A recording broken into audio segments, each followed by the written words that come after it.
Ma'am Malini ma'am ಈಗ share ಮಾಡಬೇಡಿ ಒಂದು 5 minutes. ಡೋಂಟ್ ಶೇರ್ ನಾವ್. ಹೇಳ್ತೀವಿ ಮ್ಯಾಮ್ ಅವಾಗ ಶೇರ್ ಮಾಡಿ. Yes, thank you. Okay sir. ನಾವು it is not showing sir.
Feminism isn't about making women strong.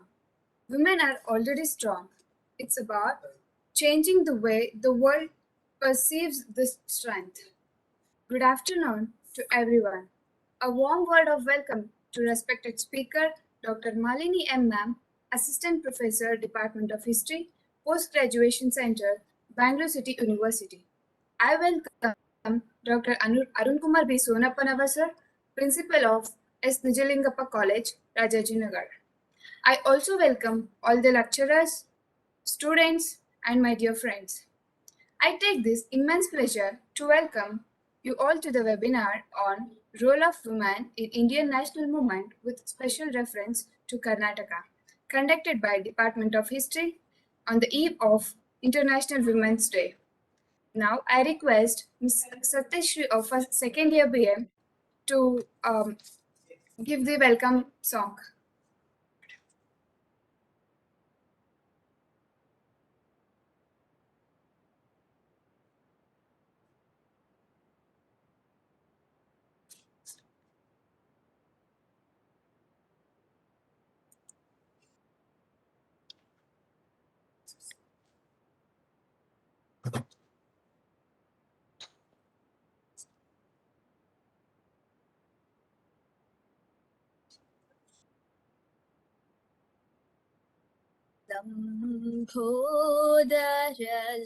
ಲಂಬೋದರಲಕುಮಿಕರ ಅಂಬಾಸುತ ಅಮರ ವಿನೂತ ಲಂಬೋದರಲಕುಮಿಕರ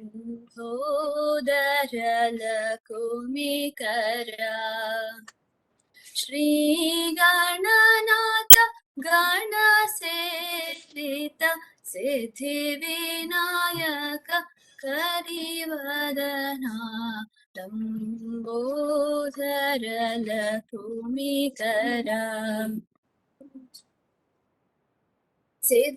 ಸಿದ್ಧಚಾರಣ ಗಣ ಸೇವಿತ ಸಿದ್ಧಿ ವಿನಾಯಕ ತೇ ನಮೋ ನಮೋ ಲಂಬೋದರಲಕುಮಿಕರ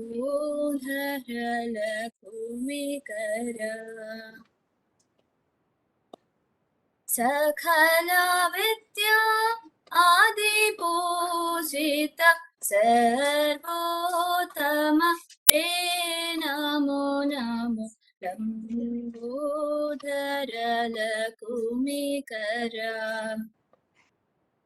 Thank you.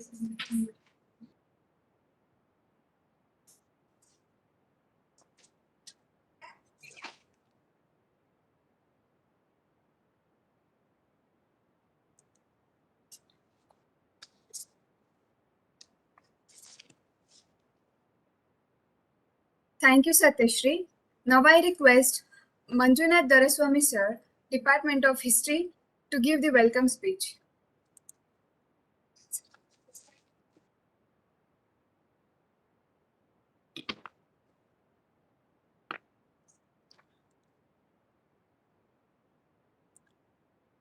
Very good afternoon, everyone. ಎಲ್ಲರಿಗೂ ಶುಭ ಮಧ್ಯಾಹ್ನ. ಆಜಾದಿ ಕಿ Amrit Mahotsav and International Women's Day celebrated by the Department of History. So that in this occasion we have organized this webinar or guest lecture, and when we invited our guest speaker, Shri Malini ma'am, Dr. Malini ma'am, ಅವರು ಖಂಡಿತ ಇದನ್ನ ನಾನು ಮಾಡ್ಕೊಡ್ತೀನಿ sir, because ಇದು ನನ್ನ PhD thesis ಕೂಡ ಹೌದು ಅಂತ ಹೇಳಿ ಇಲ್ಲಿ ಇವತ್ತು ನಿಮ್ಮೊಂದಿಗೆ ಈ ವಿಚಾರವಾಗಿ ಮಾತಾಡೋದಕ್ಕೆ ಬಂದಿದ್ದಾರೆ. Now, topic role of women in Indian national movement. Yes, when I was studying in a post graduation in the Department of History, and this was my important subject, that is especially the Indian national movement. Okay, but now on the occasion of this International Women's Day, we selected this topic. Already we have completed the Subhash Chandra Bose ಅವರ 125ನೇ ವರ್ಷ ಜಯಂತ್ಯೋತ್ಸವವನ್ನ ನಾವು ಆಚರಣೆ ಮಾಡಿದ್ವಿ, ಅದೊಂದು event ನ ಮಾಡಿದೀವಿ. So ಈಗ ಈ ಇಂಟರ್ನ್ಯಾಷನಲ್ ವುಮೆನ್ಸ್ ಡೇ ಒಂದು ವಿಚಾರದಲ್ಲಿ ಮತ್ತೊಂದು ಇವೆಂಟ್ ಅನ್ನ ನಾವು ಆರ್ಗನೈಸ್ ಮಾಡ್ತಾ ಇದೀವಿ. ಸೊ ಈ ಒಂದು ಕಾರ್ಯಕ್ರಮಕ್ಕೆ ಬಂದು ಮತ್ತೆ ಈ ಟಾಪಿಕ್ ಮೇಲೆ, ಅಂದ್ರೆ ಮಹಿಳೆಯರು ಎಷ್ಟು ಕೊಡುಗೆಗಳನ್ನ ಕೊಟ್ಟಿದ್ದಾರೆ ಭಾರತದ ಸ್ವಾತಂತ್ರ್ಯ ಹೋರಾಟದಲ್ಲಿ, ಇದ್ರ ಕುರಿತು ಮಾತಾಡ್ಬೇಕು ಮೇಡಮ್ ಅಂತ ರಿಕ್ವೆಸ್ಟ್ ಮಾಡ್ಕೊಂಡ್ವಿ. ಅವ್ರು ಇಲ್ಲಿ ಒಪ್ಪಿ ನಮ್ಮೊಂದಿಗೆ ಇವತ್ತು ಬಂದಿದ್ದಾರೆ. ಅಂಡ್ ಅವರು ಇಲ್ಲಿ ಬಂದು ನಮ್ಮ ವಿದ್ಯಾರ್ಥಿಗಳನ್ನೆಲ್ಲ ಕುರಿತು ಮಾತನಾಡೋದಕ್ಕೆ ನಾನು ತುಂಬಾ ಹರ್ಷಿತನಾಗಿದ್ದೇನೆ. ಮತ್ತು ಅವರಿಗೆ ನಾನು ತುಂಬ ಹೃದಯದಿಂದ ಮೇಡಮ್ ನಿಮಗೆ ನಾನು ಸ್ವಾಗತವನ್ನ ಕೋರ್ತಾ ಇದ್ದೇನೆ. Thank you sir, thank you so much. Madam mute ಮಾಡ್ಕೊಂಡಿಲ್ಲ ಅನ್ಸುತ್ತೆ, ಅಲ್ಲ ಅನ್ಮ್ಯೂಟ್ ಮಾಡ್ಕೋಬೇಕು ಮ್ಯಾಮ್, ಕೇಳಿಸಲ್ಲ. ಮಾಡಿದೀನಿ ಸರ್, ಕೇಳಿಸ್ತಾ ಇದೆಯಾ? ವೆರಿ ಇಂಪಾರ್ಟೆಂಟ್ಲಿ ಈ ಒಂದು ಕಾರ್ಯಕ್ರಮಕ್ಕೆ ನಮ್ಗೆ ಬೆನ್ನೆಲುಬಾಗಿ ನಮ್ಮ ಕಾಲೇಜಿನ IKC ಕೋಆರ್ಡಿನೇಟರ್ ಆಗಿರ್ತಕ್ಕಂಥ doctor Mahananda B Chittavadige ma'am. She has also supported us for all the activities whatever we conduct from the Department of Humanities and also the Department of Political Science, Economics, History, Psychology, Journalism. And ಇವರು ಯಾವಾಗ್ಲೂ ಕೂಡ ನಮ್ಗೆ ಒಂದು help ನ ಮಾಡ್ತಾ ಬಂದಿದ್ದಾರೆ. ಅವ್ರಿಗೂ ಕೂಡ ನಾನು ಈ ಕಾರ್ಯಕ್ರಮಕ್ಕೆ ನಾನು ಸ್ವಾಗತವನ್ನ ಕೋರ್ತಾ ಇದ್ದೇನೆ. And very very important person, ನಮ್ಮ ಎಲ್ಲ ಇವತ್ತಿನ ಚಟುವಟಿಕೆಗಳು ಏನು ಹಿಸ್ಟ್ರಿ ಡಿಪಾರ್ಟ್ಮೆಂಟ್ ಇಂದ ಮಾಡ್ತಾ ಇದೀವಿ ಅದೆಲ್ಲದಕ್ಕೊಂದು ಮಾರ್ಗದರ್ಶಕರಾಗಿ ಒಂದು ಬೆನ್ನೆಲುಬಾಗಿರ್ತಕ್ಕಂಥವ್ರು our beloved principal doctor Arun Kumar B Sonappanavar. Yes sir, ನಿಮ್ಮ ಒಂದು ಅನುಪಸ್ಥಿತಿ ಅಂದ್ರೆ there is one more session is going, ಇನ್ನೊಂದು ವೆಬಿನಾರ್ ಮತ್ತು ವರ್ಕ್ಶಾಪ್ ಕಾರ್ಯಕ್ರಮ ನಡೀತಾ ಇದೆ. Immediately after that he will come and join us. So ಅವ್ರನ್ನು ಕೂಡ ನಾನು ಅಫಿಷಿಯಲ್ ಆಗಿ ಈ ಒಂದು ಕಾರ್ಯಕ್ರಮಕ್ಕೆ ನಾನು ನಿಮ್ಮೆಲ್ಲರ ಪರವಾಗಿ ನಾನು ಸ್ವಾಗತವನ್ನ ಕೋರ್ತಾ ಇದ್ದೇನೆ. ಬಟ್ ಬಹಳ ಸಂತೋಷ ಆಗ್ತಾ ಇದೆ. ದಿಸ್ ಇಂಟರ್ನ್ಯಾಷನಲ್ ವುಮೆನ್ಸ್ ಡೇ ಇದು ಕೇವಲ ಇದನ್ನ ನಾವೆಲ್ಲ ಚರ್ಚೆ ಮಾಡಿ ಈ ಒಂದು ಟಾಪಿಕ್ ಅನ್ನ ಸೆಲೆಕ್ಟ್ ಮಾಡ್ಕೊಂಡಾಗ ನನಗೆ ನನ್ನ ಕೊಲೀಗ್ಸ್ ಸಜೆಸ್ಟ್ ಮಾಡಿದ್ದು, ಸರ್ ನಾವ್ ಯಾಕೆ ಮಹಿಳೆಯರ ಬಗ್ಗೆನೆ ಒಂದು ಇಂಡಿಯನ್ ನ್ಯಾಷನಲ್ ಮೂವ್ಮೆಂಟ್ ಅಲ್ಲಿ ಅವ್ರು ಎಷ್ಟು ಕಾಂಟ್ರಿಬ್ಯೂಷನ್ ಇದೆ ಅದ್ರ ಮೇಲೆ ಯಾಕೆ ನಾವು ಕುರಿತು ಮಾತನಾಡೋಕೆ ಸ್ಪೀಕರ್ ನಾವು ಅರೇಂಜ್ ಮಾಡಬಾರ್ದು ಅಂತ ಸಜೆಷನ್ಸ್ ಕೊಟ್ರು. ಸೊ ಹಾಗಾಗಿ ಈ ಒಂದು ನಾವು ಟಾಪಿಕ್ ಅನ್ನ ಆಯ್ಕೆ ಮಾಡ್ಕೊಂಡ್ವಿ. Because students now student they should know that what is the contribution of women, because she is only on the paper we are giving what is it provision for her, ಅಥವಾ ಏನೋ ಒಂದು ಪ್ರಾಮುಖ್ಯತೆಯನ್ನು ಕೊಟ್ಟಿರ್ತಕ್ಕಂಥ ನೋಡ್ತೀವಿ. ಬರೀ ಪೇಪರ್ ನಲ್ಲಿ ಅಷ್ಟೇ ಆಗಿದೆ, ಅದು ನಿಜವಾಗ್ಲೂ ಮೂಲತಃ ಆಕೆಗೆ ಏನ್ ಕೊಡ್ಬೇಕಾಗಿರ್ತಕ್ಕಂತಹ ಸವಲತ್ತುಗಳು ಹಕ್ಕುಗಳನ್ನ ನಾವು ಕೊಡ್ತಾ ಇಲ್ಲ ಅಂತಕ್ಕಂಥದ್ದನ್ನು ಬಹಳಷ್ಟು ಸಾರಿ ನಾವು ಚರ್ಚೆ ಮಾಡ್ತಾನೆ ಇರ್ತೇವೆ. ಸೊ ಅದರಲ್ಲಿ ಅವ್ರ ಕಾಂಟ್ರಿಬ್ಯೂಷನ್ ಎಷ್ಟಿದೆ ಅನ್ನೋದು ನಮ್ಮ ಇವತ್ತಿನ for youths they should know all this things, ಎಲ್ಲ ಗೊತ್ತಿರ್ಬೇಕು ಅವ್ರಿಗೆ. ಸೊ ಆ ಕಾರಣಕ್ಕೋಸ್ಕರ ನಾವು ನಾಳೆ ಈ ಒಂದು ವಿಶ್ವ ಮಹಿಳಾ ದಿನಾಚರಣೆಯನ್ನು ಆಚರಣೆ ಮಾಡ್ತಾ ಇದೀವಿ. ಬಟ್ ಇವತ್ತು ನಾವು ಅದಕ್ಕಿಂತ ಮುಂಚೆನೆ ಅವ್ರ ಬಗ್ಗೆ ತಿಳ್ಕೊಂಡು ನಾಳೆ ನಾವು ಒಂದು ರ್ಯಾಲಿಯನ್ನ ಮಾಡೋದಿದೆ ನಮ್ಮ ಕಾಲೇಜಿನ ಕಡೆಯಿಂದ ಅನ್ನೋದನ್ನ ನಾನು ನಮ್ಮ ಡಾಕ್ಟರ್ ಮಾಲಿನಿ ಮೇಡಮ್ ಅವ್ರಿಗೆ ನಾನು ತಿಳಿಸ್ಕೊಡ್ತಾ ಇದ್ದೀನಿ.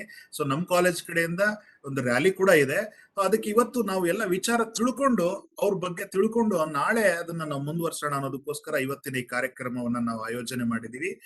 ಅಂಡ್ ಮಗದೊಮ್ಮೆ ಎಲ್ಲ ನನ್ನ ನೆಚ್ಚಿನ ಪ್ರೀತಿಯ ವಿದ್ಯಾರ್ಥಿಗಳಿಗೆ ಮತ್ತು ಇಲ್ಲಿ ಈ ಒಂದು ವೆಬಿನಾರ್ ನಲ್ಲಿ ಭಾಗವಹಿಸ್ತಾ ಇರ್ತಕ್ಕಂತಹ ಎಲ್ಲ ನನ್ನ ಸಹೋದ್ಯೋಗಿ ಮಿತ್ರರಿಗೆ ತುಂಬ ಹೃದಯವಾದ ಸ್ವಾಗತವನ್ನ ನಾನು ಕೋರ್ತಾ ಇದ್ದೇನೆ. And over to you Preethi.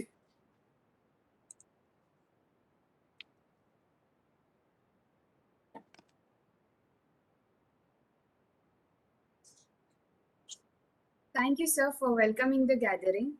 Now, I request Saudamini Smathas ma'am, HOD of Department of Economics, KLE College, to give the brief introduction about today's speaker. Over to you, ma'am.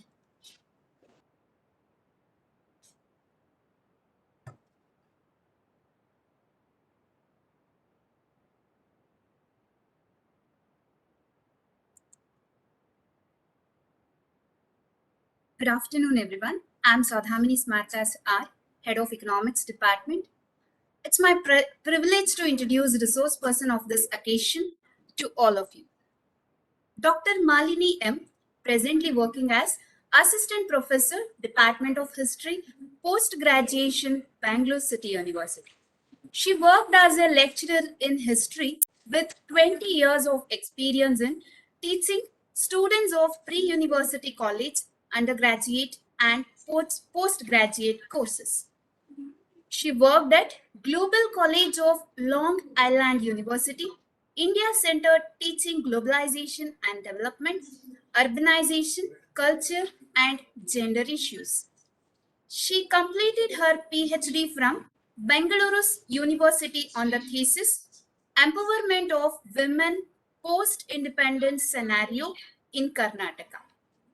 Her interest in urbanization led to undertake a UGC minor research project is titled Urbanization and Spatial Inequalities in Bangalore City.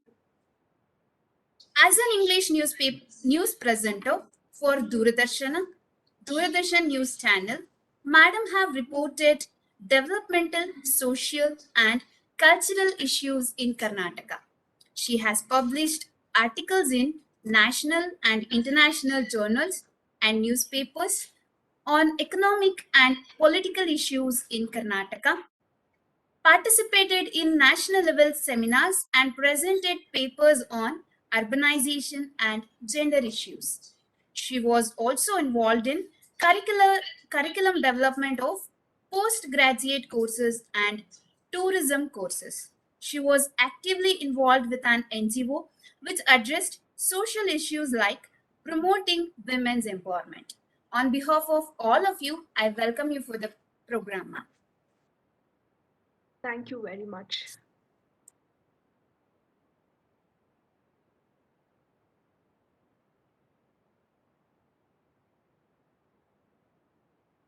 Shall I begin with my presentation? Thank you, ma'am, for introducing our speaker. Truly powerful women don't explain why they want respect. They simply don't engage with those who don't give it to them. Now, I take this opportunity I hand over this to our speaker, Dr. Malini, ma'am. Over to you, ma'am.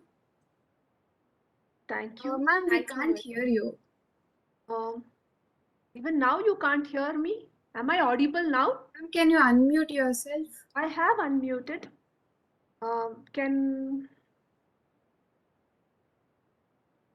Is the for me it is unmuted.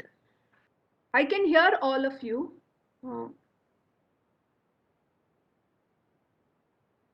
Is it clear?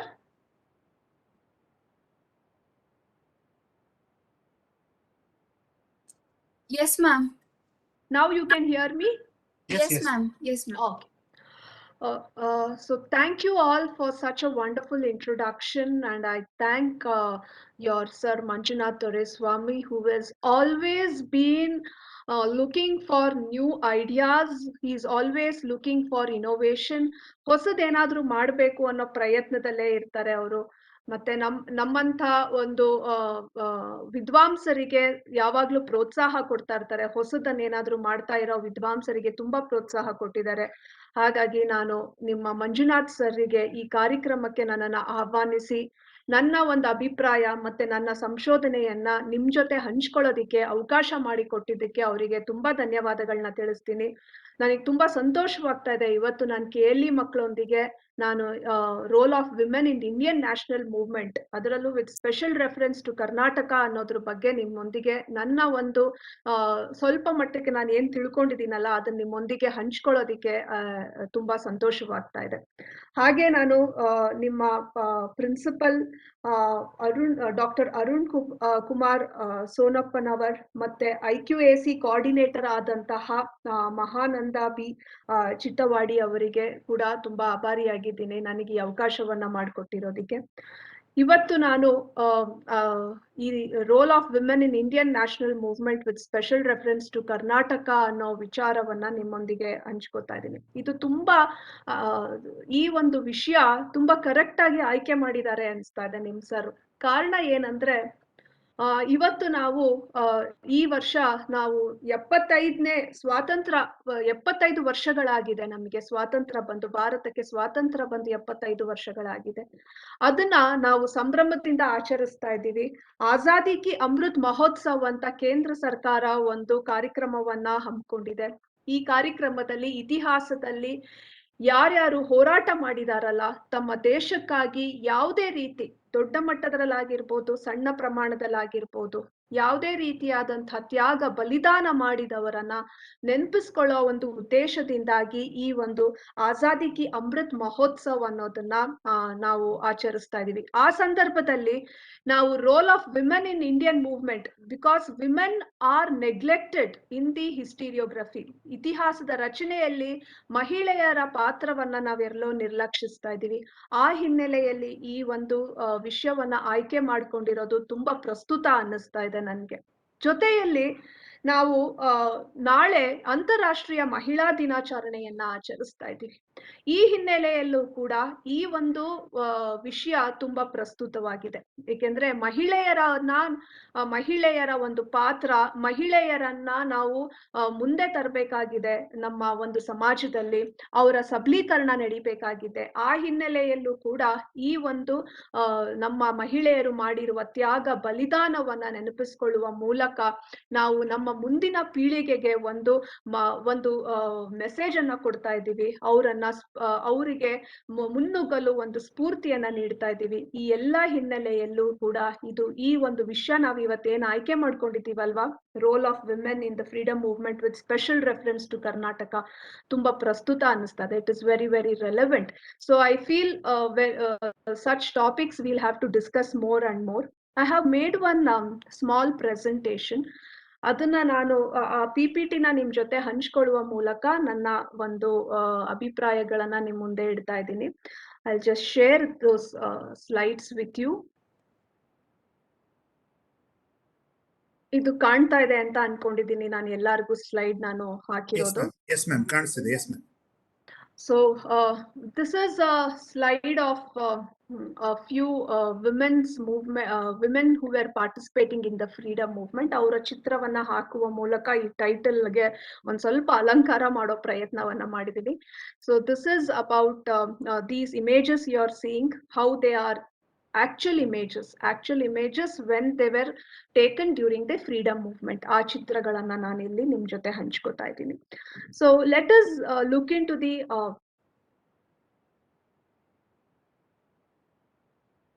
let's go into the background of our freedom movement. ನೇರವಾಗಿ ಮಹಿಳೆಯರ ಪಾತ್ರ ಅನ್ನೋದನ್ನ ನಾವು ಚರ್ಚೆ ಮಾಡೋದಕ್ಕಿಂತ ಮೊದಲು ನಾವು ನಮ್ಮ ಭಾರತದ ಒಂದು ಸ್ವಾತಂತ್ರ್ಯ ಚಳುವಳಿಯ ಬಗ್ಗೆ ಕೂಡ ತಿಳ್ಕೋಬೇಕಾಗಿದೆ. ಅದು ತುಂಬಾ ಮುಖ್ಯವಾಗಿದೆ.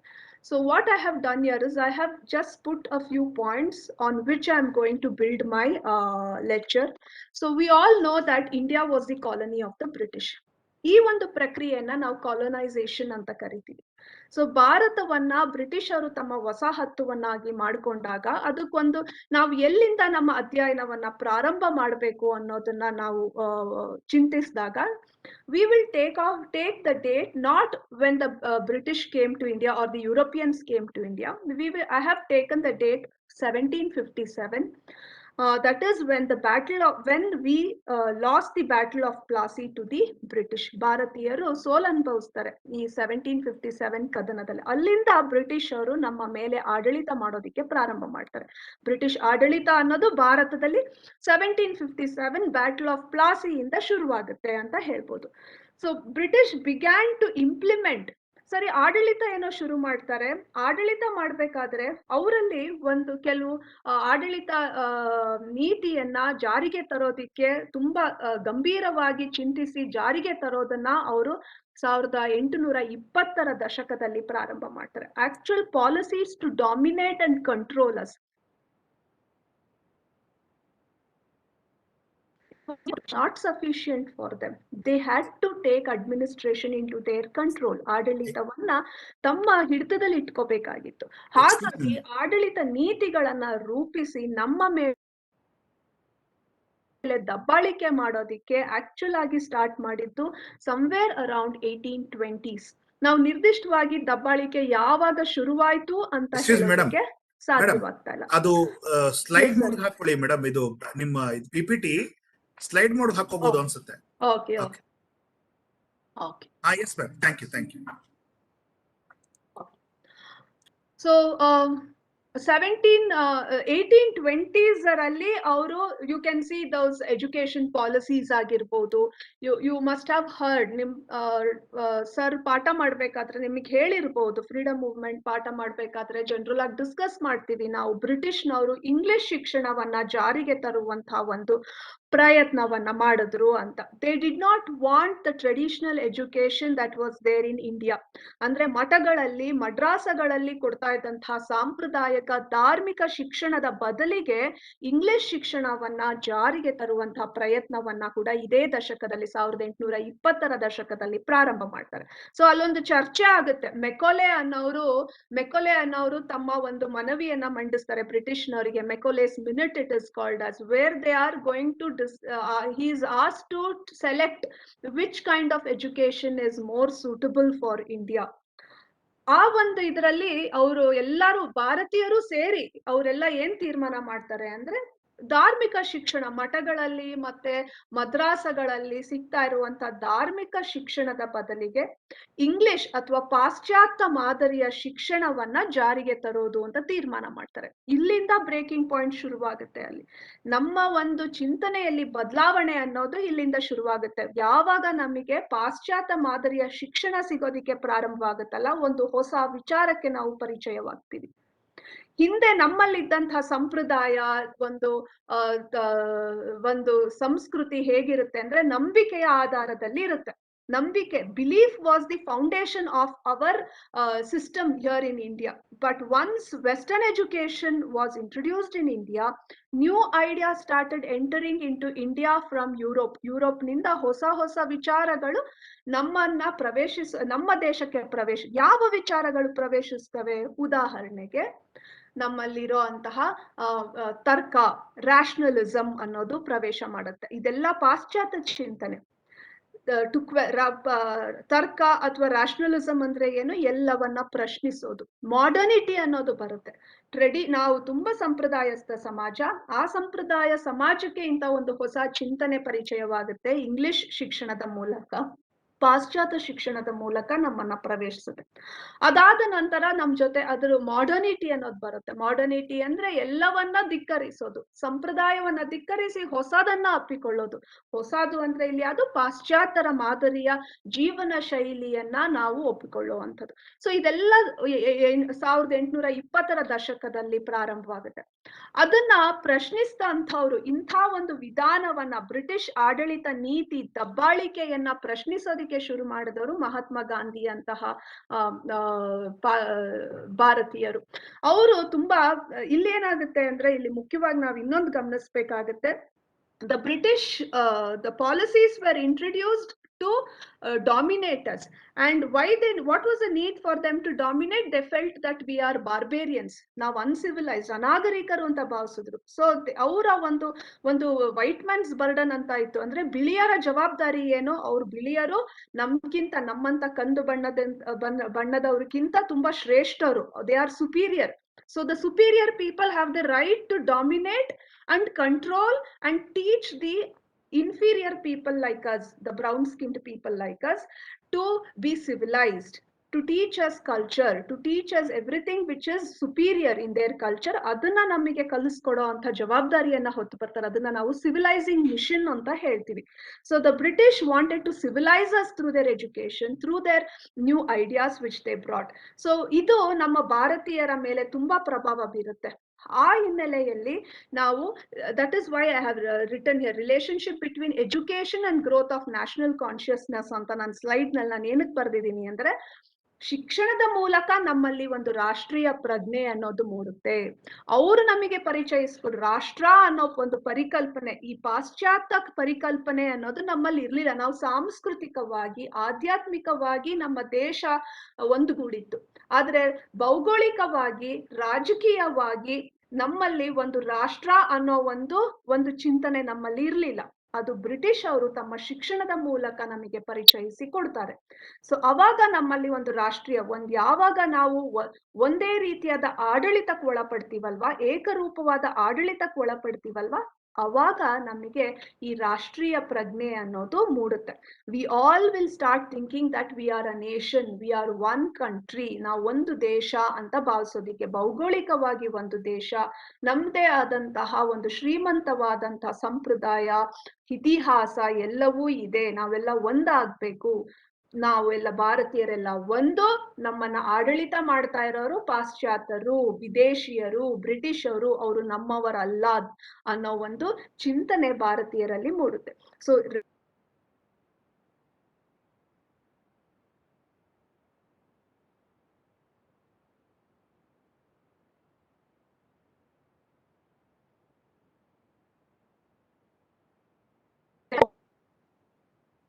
ಪ್ರಜ್ಞೆಯನ್ನ ಮೂಡಿಸುತ್ತೆ. ಈ ಪ್ರಜ್ಞೆ ಬಂದಾಗ ನಾವೇನ್ ಮಾಡ್ತೀವಿ, ವಿ 19ನೇ ಶತಮಾನದಲ್ಲಿ ಸರಿ ಅವ್ರು ಕೊಟ್ಟಂತಹ ತರ್ಕ, ಅವ್ರು ಕೊಟ್ಟಂತ ಆಧುನಿಕತೆ, ಇವೆಲ್ಲವೂ ನಮ್ಮ ಮೇಲೆ ಪ್ರಭಾವ ಬೀರಿ ನಮ್ಮ ಸಂಪ್ರದಾಯ, ನಮ್ಮ ಸಮಾಜ, ನಮ್ಮ ಸಂಸ್ಕೃತಿಯನ್ನ ಪ್ರಶ್ನೆ ಮಾಡೋದಿಕ್ಕೆ ಶುರು ಮಾಡ್ತೀವಿ. ಅವರು ಪರಿಚಯಿಸಿದ ತರ್ಕ, that rationalism which entered into India, we started using it to question our own society, our beliefs, our cultural systems, and we wanted to be civilized because Britishers are telling us we are uncivilized, barbarians ಅಂತ ಹೇಳ್ತಾ ಇದ್ದಾರೆ. ಅದನ್ನ ಎಲ್ಲೋ ಒಂದ್ ಕಡೆ ನಾವು ಒಪ್ಕೊಂಡು ನಾವು ನಾಗರಿಕರಾಗ್ಬೇಕು ಅಂದ್ರೆ ನಮ್ಮಲ್ಲಿ ಏನ್ ದೋಷ ಇದೆ ಅಂತ ನೋಡೋದಿಕ್ಕೆ ಶುರು ಮಾಡ್ತಾರೆ. ಅವಾಗ್ಲೇ ಆ ಸಾಮಾಜಿಕ ಧಾರ್ಮಿಕ ಸುಧಾರಣೆ ಅನ್ನೋದು ಪ್ರಾರಂಭ ಆಗುತ್ತೆ. 19ನೇ ಶತಮಾನದಲ್ಲಿ ಈ ಸಾಮಾಜಿಕ ಧಾರ್ಮಿಕ ಸುಧಾರಣೆ ಅನ್ನೋದು ಪ್ರಾರಂಭ ಆಗುತ್ತೆ.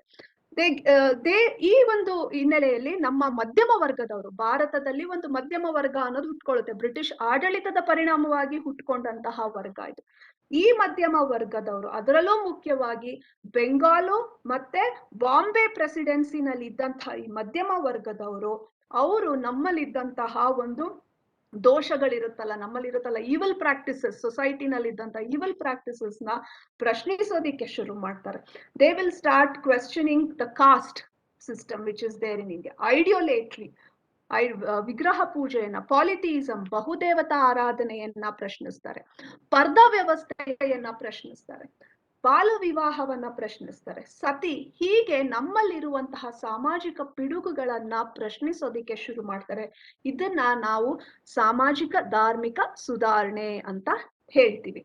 ಅಂಡ್ ದಿಸ್ ಇವರಿಗೆ ಯಾಕೆ ಅಂದ್ರೆ, ಇವಾಗ ಅವ್ರು ನಾಗರಿಕರಾಗ್ಬೇಕು, ಅವರು ಈ ನಮ್ಮ ದೇಶದಂತಹ ವಿದ್ಯಾವಂತರು ಕೂಡ ತಾವು ಕೂಡ ನಾಗರಿಕರು ಅನ್ನೋದನ್ನ ನಿರೂಪಿಸ್ಬೇಕಾಗಿತ್ತು ಬ್ರಿಟಿಷ್ನವರಿಗೆ.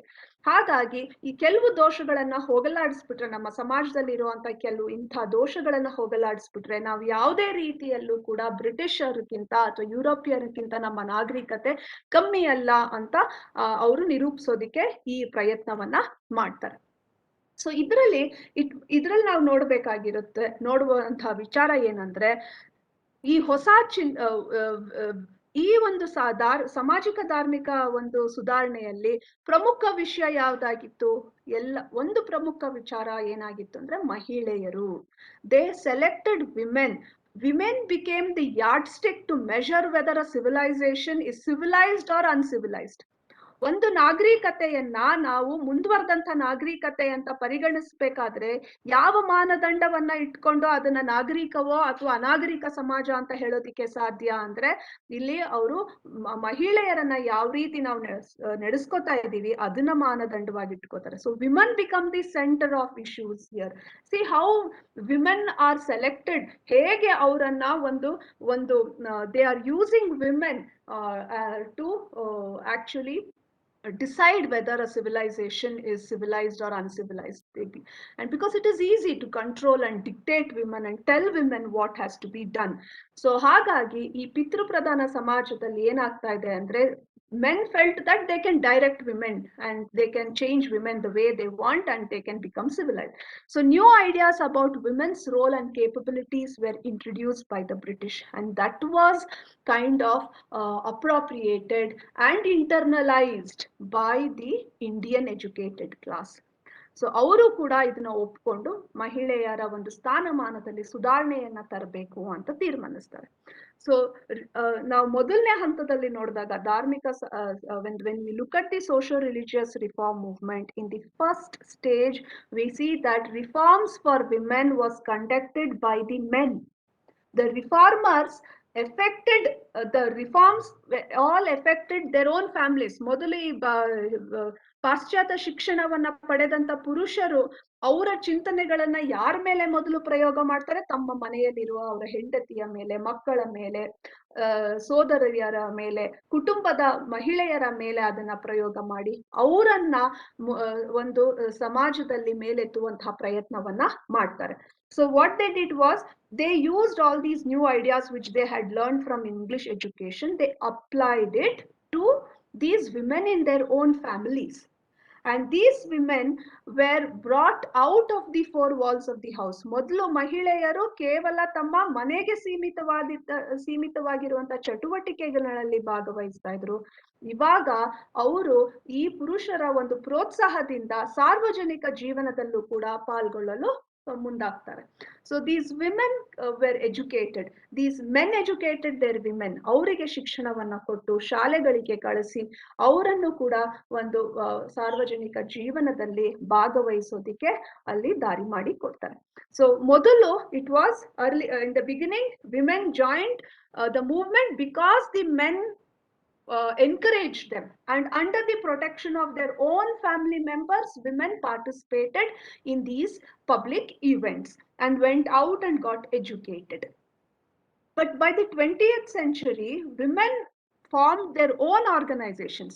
ಕ್ರಮೇಣವಾಗಿ ಏನಾಗುತ್ತೆ, ಅವರು ಅವರ ಮನೆಯವರ ಆಶ್ರಯವನ್ನ ಬಿಟ್ಟು ಅವರು ತಮ್ಮ ಸ್ವಂತವಾಗಿ ಸುಧಾರಣೆಗೆ ಹೋರಾಟ ಮಾಡೋದನ್ನ ನಾವು ನೋಡ್ತೀವಿ. ಮೊದಲು ಅವರ ಕುಟುಂಬ ಸದಸ್ಯರ ಒಂದು ನೆರವಿನಿಂದ ಅವರ ಆಶ್ರಯದಲ್ಲಿ ಅವರು ಪಾಲ್ಗೊಳ್ತಾ ಇರ್ತಾರೆ. ಆದ್ರೆ ಕ್ರಮೇಣವಾಗಿ ಅವರ ಆಶ್ರಯದಿಂದ ಹೊರಬಂದು ತಮ್ಮದೇ ಆದಂತಹ ಸ್ವತಂತ್ರವಾದಂತಹ ಸಂಘಟನೆಗಳನ್ನ ಕಟ್ಕೊಂಡು ಮಹಿಳೆಯರ ಸ್ಥಾನಮಾನದಲ್ಲಿ ಸುಧಾರಣೆಯನ್ನ ತರುವ ಒಂದು ಪ್ರಯತ್ನವನ್ನ ಮಾಡ್ತಾರೆ. ಅಲ್ಲಿಗೆ ಸೀಮಿತವಾಗಲ್ಲ, ಕೇವಲ ಮಹಿಳಾ ವಿಚಾರಕ್ಕೆ ಮಾತ್ರ ಅವರ ಹೋರಾಟ ಸೀಮಿತವಾಗೋದಿಲ್ಲ, ರಾಜಕೀಯವಾಗೂ ಕೂಡ ಪಾಲ್ಗೊಳ್ಳೋದಿಕ್ಕೆ ಶುರು ಮಾಡ್ತಾರೆ. Women will also participate in the national movement. So this background is very important for us to understand how the women participated in the freedom movement. So first it was social religious reform movement, and from there they entered into political arena, and women started participating in the national movement. And when we look at this role of women in the night, it must be noted that ಹೇಗಿತ್ತು ಅವರು ಒಂದು ಭಾಗವಹಿಸೋದು, ಮಹಿಳೆಯರು ಯಾವ ರೀತಿ ಪಾಲ್ಗೊಂಡ್ರು ಈ ಸ್ವಾತಂತ್ರ್ಯ ಚಳುವಳಿಯಲ್ಲಿಂದ ನೋಡಿದಾಗ ತುಂಬಾ ಸಂಖ್ಯೆಯಲ್ಲಿ ಭಾಗವಹಿಸ್ತಾರೆ. ಆದ್ರೆ ಅವರು ಮಾಡಿದಂತಹ ತ್ಯಾಗ ಬಲಿದಾನಗಳು ಯಾವೂ ಕೂಡ ದಾಖಲೆ ಆಗ್ತಾ ಇರ್ಲಿಲ್ಲ. ಯಾರು ಕೂಡ ಅವರ ಒಂದು ಭಾಗವಹಿಸೋದನ್ನ ಗಮನಿಸ್ಲಿಲ್ಲ. ಅವರಿಗೆ ಕೊಡ್ಬೇಕಾದಂತಹ ಒಂದು ಗೌರವ, ಅವ್ರಿಗೆ ಸಲ್ಬೇಕಾಗಿರುವಂತಹ ಒಂದು ಗೌರವ ಇದ್ಯಾವುದು ಸಿಗ್ಲಿಲ್ಲ. So it must be noted that at early attempts of reforming the conditions ಅಂದ್ರೆ ಐಮ್ ಸಾರಿ ಪ್ರಾರಂಭ ಹಂತದಲ್ಲಿ ಏನಿತ್ತಲ್ಲ ಅವರ ಒಂದು ಪಾಲ್ಗೊಳ್ಳೋದು ಈ ಸ್ವಾತಂತ್ರ್ಯ ಚಳುವಳಿಯಲ್ಲಿ, ಇದು ಯಾರು ಗಮನಿಸ್ಲಿಲ್ಲ. The historical accounts of women participating in the freedom movement has remained incomplete and unsatisfactory. ಅದು ದಾಖಲೆ ಆಗಿಲ್ಲ. ಎಲ್ಲೂ ಕೂಡ ಮಹಿಳೆಯರ ಪಾಲ್ಗೊಳ್ಳೋದು ಈ ಸ್ವಾತಂತ್ರ್ಯ ಚಳುವಳಿಯಲ್ಲಿ, ಈ ಹೋರಾಟಗಳಲ್ಲಿ ಎಲ್ಲೂ ಕೂಡ ದಾಖಲೆ, ಇಟ್ ಇಸ್ ಇನ್ಕಂಪ್ಲೀಟ್, ಸರಿಯಾದ ರೀತಿಯಲ್ಲಿ ದಾಖಲೆ ಮಾಡ್ತಿಲ್ಲ, and it is unsatisfactory. Women have been treated as nameless, faceless individuals in the crowd. ಲಕ್ಷಾಂತರ ಜನ ಸೇರ್ತಾ ಇದ್ರು ಒಂದು ಚಳುವಳಿನಲ್ಲಿ, ಹೋರಾಟದಲ್ಲಿ. ಅಷ್ಟೊಂದು ಜನ ಬಂದು ಪಾಲ್ಗೊಳ್ತಾ ಇದ್ರು. ಒಂದು ಪ್ರೊಸೆಷನಲ್ ಆಗಿರ್ಬೋದು ಅಥವಾ ಒಂದು ಮೆರವಣಿಗೆ, ಒಂದು ಪ್ರತಿಭಟನೆ. ಆದ್ರೆ ಮಹಿಳೆಯರ ಬಗ್ಗೆ ಎಲ್ಲೂ ಕೂಡ ಅಧಿಕೃತವಾಗಿ ದಾಖಲೆ ಆಗ್ಲಿಲ್ಲ. They are nameless. ಎಲ್ಲೂ ಅವ್ರ ಹೆಸರಿಲ್ಲ, ಅವ್ರ ಮುಖಗಳಿಲ್ಲ, ಅವ್ರು ಯಾರು ಅನ್ನೋದ್ರ ಬಗ್ಗೆ. ದೇ ಆರ್ ಜಸ್ಟ್ ಯಾವುದೋ ಒಂದು ಗುಂಪಿನಲ್ಲಿ ಇದಾರೆ ಅಷ್ಟೇ, ಯಾರೋ ಇದಾರೆ ಅನ್ನೋದಷ್ಟೇ. ಆದ್ರೆ ಅವರ ಒಂದು ತ್ಯಾಗ, ಅವರ ಒಂದು ಭಾಗವಹಿಸೋದು, ಅವ್ರು ಹೇಗೆ ಪಾಲ್ಗೊಂಡ್ರು ಅನ್ನೋದು ಎಲ್ಲೂ ದಾಖಲೆ ಆಗ್ಲಿಲ್ಲ. So this is one thing and many of these women have passed away ಅನ್ವೆಪ್ಟ್. ಯಾರು ಅವ್ರಿಗಾಗಿ ಅವ್ರ ಸಾವು, ಅವರ ನೋವುಗಳನ್ನ ಯಾರು ಗಮನಿಸ್ತಿಲ್ಲ. ಅನ್ವೆಪ್ಟ್, ಯಾರು ಅಳ್ಳೂ ಇಲ್ಲ. ಅನ್ಸಂಗ್, ಅನ್ಹಾನರ್ಡ್, ಯಾರು ಕೂಡ ಅವ್ರನ್ನ ಗುರುತಿಸ್ಲೇ ಇಲ್ಲ. Injustice has been done to women not only in our society but also in our historiography. ಆಯ್ತು, ಸಮಾಜದಲ್ಲಿ ನಾವು ಗುರುತಿಸ್ಲಿಲ್ಲ. ನಾವು ವಿದ್ಯಾವಂತರು ಏನ್ ಮಾಡಿದ್ವಿ? ಇತಿಹಾಸ ರಚನೆ ಮಾಡೋ ಅಂತ ವಿದ್ಯಾವಂತರು ಏನ್ ಮಾಡಿದ್ವಿ? ಅವರ ತ್ಯಾಗ ಬಲಿದಾನವನ್ನ ಕೂಡ ನಾವು ದಾಖಲಿಸ್ಲಿಲ್ಲ. Not only did the society recognize their participation, nor we educated who were in the field of writing history, we also did not record their contribution to these movements. So injustice is done in writing history also. ಹಿಸ್ಟೀರಿಯೋಗ್ರಫಿ ಅಂದ್ರೆ ಇತಿಹಾಸ ಬರವಣಿಗೆಯ ಇತಿಹಾಸ ಅಂತ ಹೇಳ್ತೀವಿ. ಇತಿಹಾಸದ ಬರವಣಿಗೆಗೆ ಒಂದು ಇತಿಹಾಸ ಇದೆ, ಅದನ್ನ ನಾವು ಹಿಸ್ಟೀರಿಯೋಗ್ರಫಿ ಅಂತ ಹೇಳ್ತೀವಿ. So the women's participation is completely ignored. It is incomplete, unsatisfactory. They are not named. They are faceless individuals in large crowds. And not only that, even when we are writing history, we did not. They only write about ಯಾವುದೋ ಒಂದು ಅದರಲ್ಲೂ ಮುಖ್ಯವಾಗಿ ಯಾವ್ದನ್ನ ಬರಿತಾ ಹೋಗ್ತಾರೆ ಅಂದ್ರೆ ನಮ್ಮ ಇತಿಹಾಸಕಾರರು ಬರೀ ಬಾಂಬೆ ಮತ್ತೆ ಬೆಂಗಾಲ್ ಪ್ರಾಂತ್ಯದಲ್ಲಿ ಇರುವಂತ ಇತಿಹಾಸಕಾರರ ಬಗ್ಗೆ, ಅದರಲ್ಲೂ ಪುರುಷ ಹೋರಾಟಗಾರರ ಬಗ್ಗೆ ಮಾತ್ರ ರಚನೆ ಮಾಡ್ತಾ ಹೋಗ್ತಾರೆ ಹೊರತಾಗಿ ಮಹಿಳೆಯರದು ಅಥವಾ ದಲಿತರದ್ದು, ಬುಡಕಟ್ಟಿನ ಜನರು, ಅಲ್ಪಸಂಖ್ಯಾತರದ್ದು ಇವ್ರದ್ದು ಯಾರ್ದು ಕೂಡ ದಾಖಲೆ ಮಾಡೋದಿಲ್ಲ. ಅಂಡ್ ಎಲ್ಲ ಒಫಿಷಿಯಲ್ ರೆಕಾರ್ಡ್ಸ್ ಅಲ್ಲಿ ಬರೇ ಈ ಪುರುಷರ ಸಾಧನೆಯನ್ನ ಮಾತ್ರ ಅವರು ದಾಖಲೆ ಮಾಡಿ ಇಟ್ಟಿದ್ದಾರೆ. ನಾವು ಅದನ್ನ ರೆಫರ್ ಮಾಡಿದ್ರೆ, ಅದನ್ನ ಇಟ್ಕೊಂಡು ಇತಿಹಾಸ ರಚನೆ ಮಾಡಿದ್ರೆ ಮತ್ತೆ ಮಹಿಳೆಯರ ಒಂದು ಕೊಡುಗೆಯನ್ನ ನಾವು ನಿರ್ಲಕ್ಷಿಸಿದಂಗಾಗುತ್ತೆ. So we should not just depend on only the official records. Like what are the official records that as historians we refer? ಏನನ್ನ ನಾವು ರೆಫರ್ ಮಾಡ್ತೀವಿ? ಇತಿಹಾಸ ರಚನೆ ಮಾಡೋದಿಕ್ಕೆ ಎಲ್ಲ ಆಧಾರ ಬೇಕಲ್ಲ. ಸುಮ್ನೆ ಯಾವ್ದೋ ಒಂದು ಕಥೆಯನ್ನ ನಾವು ಕೇಳ್ತಾ ಕೂತ್ಕೊಂಡ್ರೆ ಅದು ಇತಿಹಾಸ ಆಗೋದಿಲ್ಲ. ಬಾಹುಬಲಿ ಸಿನಿಮಾ ನೋಡಿರ್ಬೋದು ಎಲ್ಲಾರುನು, ಎಷ್ಟು ಚೆನ್ನಾಗಿದೆ. ಅದು ಇತಿಹಾಸ ಅಂತ ಹೇಳೋಕ್ಕಾಗತ್ತಾ? ದಾಖಲೆ ಇಲ್ಲ, ಪುರಾವೆ ಇಲ್ಲ, ಏನಿಲ್ಲ, ಒಂದು ಕಾಲ್ಪನಿಕ ಕತೆ. ಇತಿಹಾಸ ಅಂದ್ರೆ ಅದಕ್ಕೊಂದು ಆಧಾರ ಇರಬೇಕು. ಆಧಾರ ನಮಗೆ ಎಲ್ಲಿ ಸಿಗುತ್ತೆ? ಇಂಥ ವಿಚಾರಗಳಿಗೆ ನಮಗೆ ಆಧಾರಗಳು ಸಿಗೋದು ಸ್ಟೇಟ್ ಮತ್ತೆ ನ್ಯಾಷನಲ್ ಆರ್ಕೈವ್ಸ್ ಅಂತ ಇರುತ್ತೆ. ಎಲ್ಲ ದಾಖಲೆಗಳನ್ನ ಅಲ್ಲಿ ಸಂಗ್ರಹ ಮಾಡಿಟ್ಟಿರ್ತಾರೆ. ಅವುಗಳಲ್ಲಿ ಕೂಡ ಮಹಿಳೆಯರ ಬಗ್ಗೆ ಯಾವುದೇ ರೀತಿಯಾದಂತ ದಾಖಲೆಗಳು ದೊರಕ್ತಾ ಇಲ್ಲ. ಸೊ ಒಫಿಷಿಯಲ್ ರೆಕಾರ್ಡ್ಸ್ ನಾವು ರೆಫರ್ ಮಾಡಿದ್ರೆ ಮಹಿಳೆಯರ ಪಾತ್ರ ನಮಗೆ ಸಿಗೋದಿಲ್ಲ, ಮಹಿಳೆಯರ ಒಂದು ತ್ಯಾಗದ ಬಗ್ಗೆ ಮಾಹಿತಿ ಸಿಗೋದಿಲ್ಲ. And we have to access other materials. What are the other materials? Unpublished materials. ಯಾವುದು ಮುದ್ರಿತವಾಗಿಲ್ವೋ ಅಂಥ ಒಂದು ಮಾಹಿತಿಗಳನ್ನ ನಾವು ಮಹಿಳೆಯರ ಬಗ್ಗೆ ತಿಳ್ಕೊಬೇಕಾಗತ್ತೆ. ಅಥವಾ ಅವರು ಬರೆದಿರುವಂತ ಡೈರಿಗಳು, ಆತ್ಮಕಥೆಗಳು, ಇಂಥ ಒಂದು ಪುರಾವೆಗಳನ್ನ ಇಟ್ಕೊಂಡು ನಾವು ಮಹಿಳೆಯರ ಬಗ್ಗೆ ಮಾಹಿತಿ ಸಂಗ್ರಹ ಮಾಡಬೇಕಾಗಿದೆ. Because it is not entering into the official documents at all. Official ರೆಕಾರ್ಡ್ಸ್ಗೆ ಮಹಿಳೆಯರು ಭಾಗವಹಿಸಿದ್ರು ಕೂಡ ಅದ್ರ ಬಗ್ಗೆ ಎಲ್ಲೂ ಪ್ರಸ್ತಾಪವಾಗಿಲ್ಲ. ಮತ್ ಹಾಗಾದ್ರೆ ಅವ್ರ ಬಗ್ಗೆ ಎಲ್ಲಿಂದ ತಿಳ್ಕೊಬಹುದು ಅಂದ್ರೆ ಅವರು ವೈಯಕ್ತಿಕವಾಗಿ ತಮ್ಮ ಒಂದು ಡೈರಿಗಳಲ್ಲಿ, ಪುಸ್ತಕಗಳಲ್ಲಿ, ಪ್ಯಾಂಪ್ಲೆಟ್ಗಳಲ್ಲಿ ಏನೆಲ್ಲ ಅಭಿವ್ಯಕ್ತ ಪಡಿಸ್ಕೊಂಡಿದಾರಲ್ಲ ಮಹಿಳೆಯರು, ಅದನ್ನ ದಾಖಲೆಯಾಗಿಟ್ಕೊಂಡು ಆ ಕಾಲದಲ್ಲಿ ಅವ್ರು ದಾಖಲಿಸಿರೋ ಇಂಥ ಡೈರಿಗಳನ್ನ, ಬಯೋಗ್ರಫಿಗಳನ್ನ, ಅನ್ಪಬ್ಲಿಷ್ಡ್ ಪರ್ಸನಲ್ ಪೇಪರ್ಸ್, ಅವರ ಪರ್ಸನಲ್ ಪೇಪರ್ಸ್ ಏನೇನಿರುತ್ತಲ್ಲ ಅವುಗಳನ್ನ ನಾವು ಹುಡುಕ್ತಾ ಹೋದಾಗ ಈ ಮಹಿಳೆಯರು ಏನೆಲ್ಲ ಮಾಡಿದ್ದಾರೆ ಸ್ವತಂತ್ರ ಚಳುವಳಿಗಾಗಿ ಅನ್ನೋ ಮಾಹಿತಿ ನಮ್ಗೆ ಸಿಗುತ್ತೆ. ಅದಕ್ಕೆ ನಾನು official records versus other sources ಅಂತ ಇಲ್ಲಿ ನಾನು ಮೆನ್ಷನ್ ಮಾಡಿದ್ದೀನಿ. So and again freedom fighters ಅಂದ್ರೆ ಯಾರು ಅಂತ ನಾವಿಲ್ಲಿ ಡಿಫೈನ್ ಮಾಡ್ಕೊಳ್ಳೋಣ. Now we must broaden the definition of the term freedom fighters. It should not just mean those who faced the bullets and talked from the dais. ಯಾರು ಗುಂಡೇಟ್ ತಿಂದಿರ್ತಾರೋ ಅವರನ್ನ ನಾವು ಸ್ವತಂತ್ರ ಹೋರಾಟಗಾರರು, ಅಥವಾ ಯಾರು ವೇದಿಕೆ ಹಚ್ಚಿ ಜೋರಾಗಿ ಭಾಷಣ ಮಾಡ್ತಾರೋ ಅವ್ರು ಮಾತ್ರ ಸ್ವತಂತ್ರ ಹೋರಾಟಗಾರರು, ಅಥವಾ ಯಾರು ಒಂದು ಮೆರವಣಿಗೆಗಳಲ್ಲಿ, ಪ್ರತಿಭಟನೆಗಳಲ್ಲಿ ಭಾಗವಹಿಸಿರ್ತಾರಲ್ಲ, ಬೀದಿಗಳಿಗೆ ಇಳಿದು, ಅವರನ್ನು ಮಾತ್ರ ಗುರುತಿಸ್ತಾ ಇದ್ದೀವಿ ಸ್ವಾತಂತ್ರ್ಯ ಹೋರಾಟಗಾರರು. ಆದ್ರೆ ಮಹಿಳೆಯರು ಅಲ್ಲಿಗೆಲ್ಲೂ ಅವಕಾಶ ಇರ್ಲಿಲ್ಲ ಅವರಿಗೆ. There are number of unknown men and women who have contributed in their own way. ತಮ್ಮದೇ ಆದ ರೀತಿಯಲ್ಲಿ ಸಣ್ಣ ಕೆಲಸವನ್ನ ಮಾಡುವ ಮೂಲಕ, ದೊಡ್ಡದೇ ಸಣ್ಣದು ಅಂತ ಯಾವ್ದು ಹೇಳಕ್ಕಾಗಲ್ಲ, ಎಲ್ಲಾ ಕೆಲಸವೂ ಮುಖ್ಯ.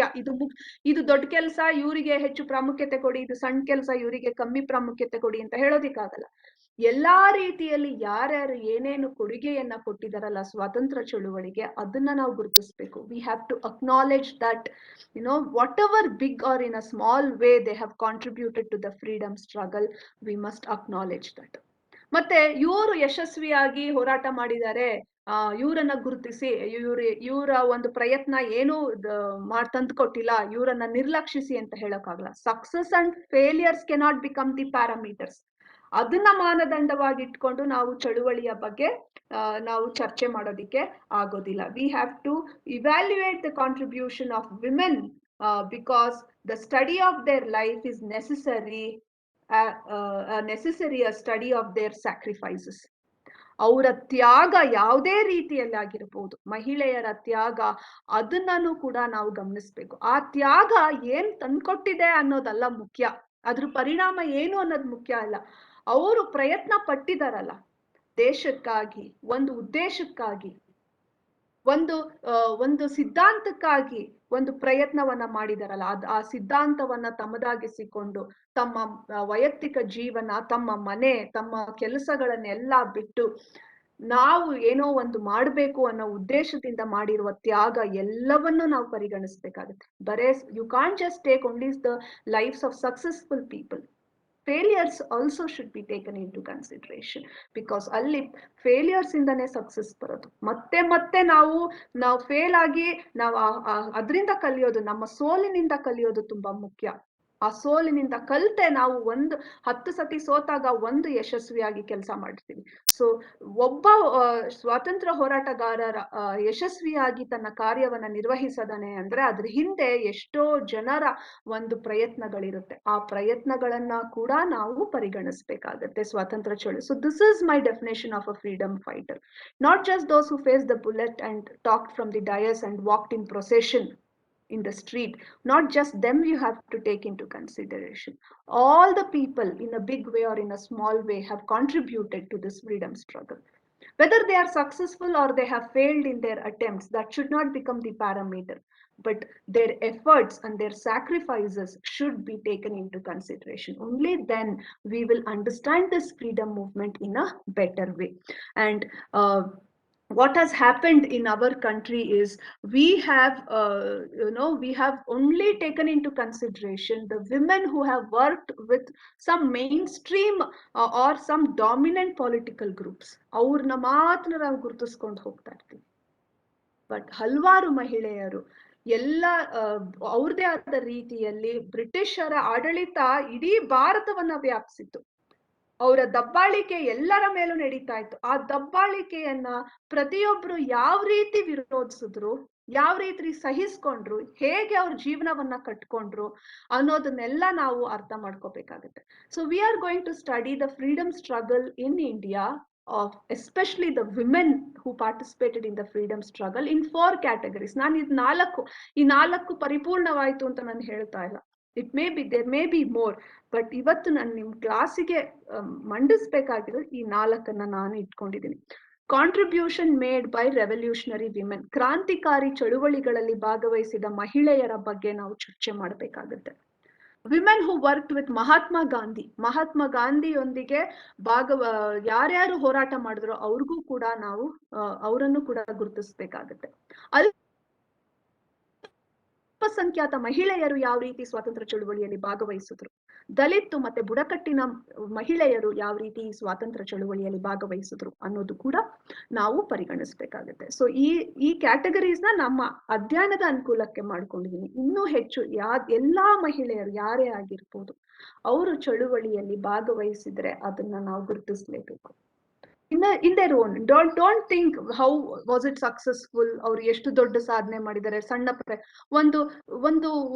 ಒಂದು ಮೆಸೇಜ್ ಅಥವಾ ಒಂದು ಕಡೆಯಿಂದ, ಅವಾಗೆಲ್ಲ ಫೋನ್ ಇರ್ಲಿಲ್ಲ ಅಥವಾ ಮೊಬೈಲ್ಸ್ ಇರ್ಲಿಲ್ಲ, ಒಂದು ಮಾಹಿತಿಯನ್ನ ಒಂದ್ ಕಡೆಗೆ ಇನ್ನೊಂದು ಕಡೆಗೆ ತಲುಪಿಸ್ಬೇಕಾದ್ರೆ ಯಾರಾದ್ರೂ ಒಬ್ಬ ಖುದ್ದಾಗಿ ಹೋಗಿ ಆ ಮಾಹಿತಿಯನ್ನ ತಲುಪಿಸ್ಬೇಕಾಗಿತ್ತು. ಅಂತ ಒಂದು ಸಣ್ಣ ಕೆಲಸವನ್ನ ಮಾಡಿದ್ರು. ಒಂದು ಲೆಟರ್ ತಗೊಂಡೋಗಿ ಇನ್ನೊಬ್ರಿಗೆ ತಲುಪಿಸಿದ್ರೆ, ಇಂಪಾರ್ಟೆಂಟ್ ಮೆಸೇಜ್ ಇರುತ್ತೆ ಆ ಲೆಟರ್ ಅಲ್ಲಿ, ಅದು ಕೂಡ ಅವ್ರು ಮಾಡಿರೋ ಅಂದ್ರೆ ಗುಟ್ಟಾಗಿ ತಗೊಂಡೋಗಿ ಪೊಲೀಸ್ನವರಿಗೆ ಸಿಕ್ತ ಹಾಗೆ, ಅಕಸ್ಮಾತ್ ಸಿಕ್ಕಿದ್ರು ಕೂಡ ಅವ್ರ ಕೈನಲ್ಲಿ ಏಟ್ ತಿಂದು ಅವರಿಗೆ ಆ ಮಾಹಿತಿ ನೀಡದೆ ಕರೆಕ್ಟ್ ಆಗಿ ಆ ಮಾಹಿತಿನ ಯಾರಿಗೆ ತಲುಪಿಸ್ಬೇಕು ಅವ್ರಿಗೆ ತಲುಪಿಸಿರ್ತಾರಲ್ಲ, ಈ ಎಲ್ಲಾ ಪ್ರಯತ್ನಗಳನ್ನ ಚಿಕ್ಕದಾಗಿರ್ಬೋದು ದೊಡ್ಡದಾಗಿರ್ಬೋದು ಎಲ್ಲವನ್ನ ಕೂಡ ನಾವು ಗುರುತಿಸ್ಬೇಕಾಗುತ್ತೆ.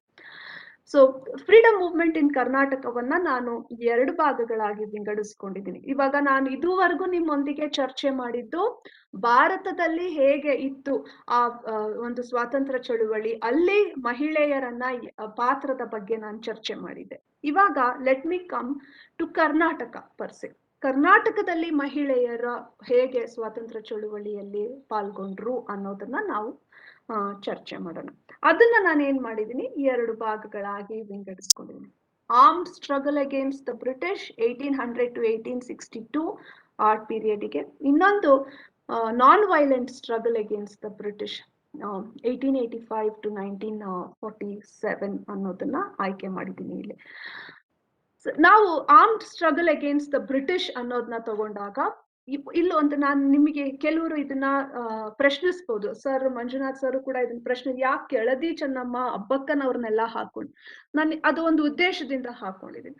ಜನರಲ್ ಆಗಿ ಬ್ರಿಟಿಷರ ವಿರುದ್ಧ ಹೋರಾಟ ಮಾಡಿದಂತಹ ಕರ್ನಾಟಕದ ಮಹಿಳೆಯರು ಯಾರು ಅಂದಾಗ ಇವ್ರ ಹೆಸರನ್ನೆಲ್ಲ ಪ್ರಸ್ತಾಪ ಮಾಡೋದನ್ನ ನಾವು ಕೇಳಿದ್ದೀವಿ.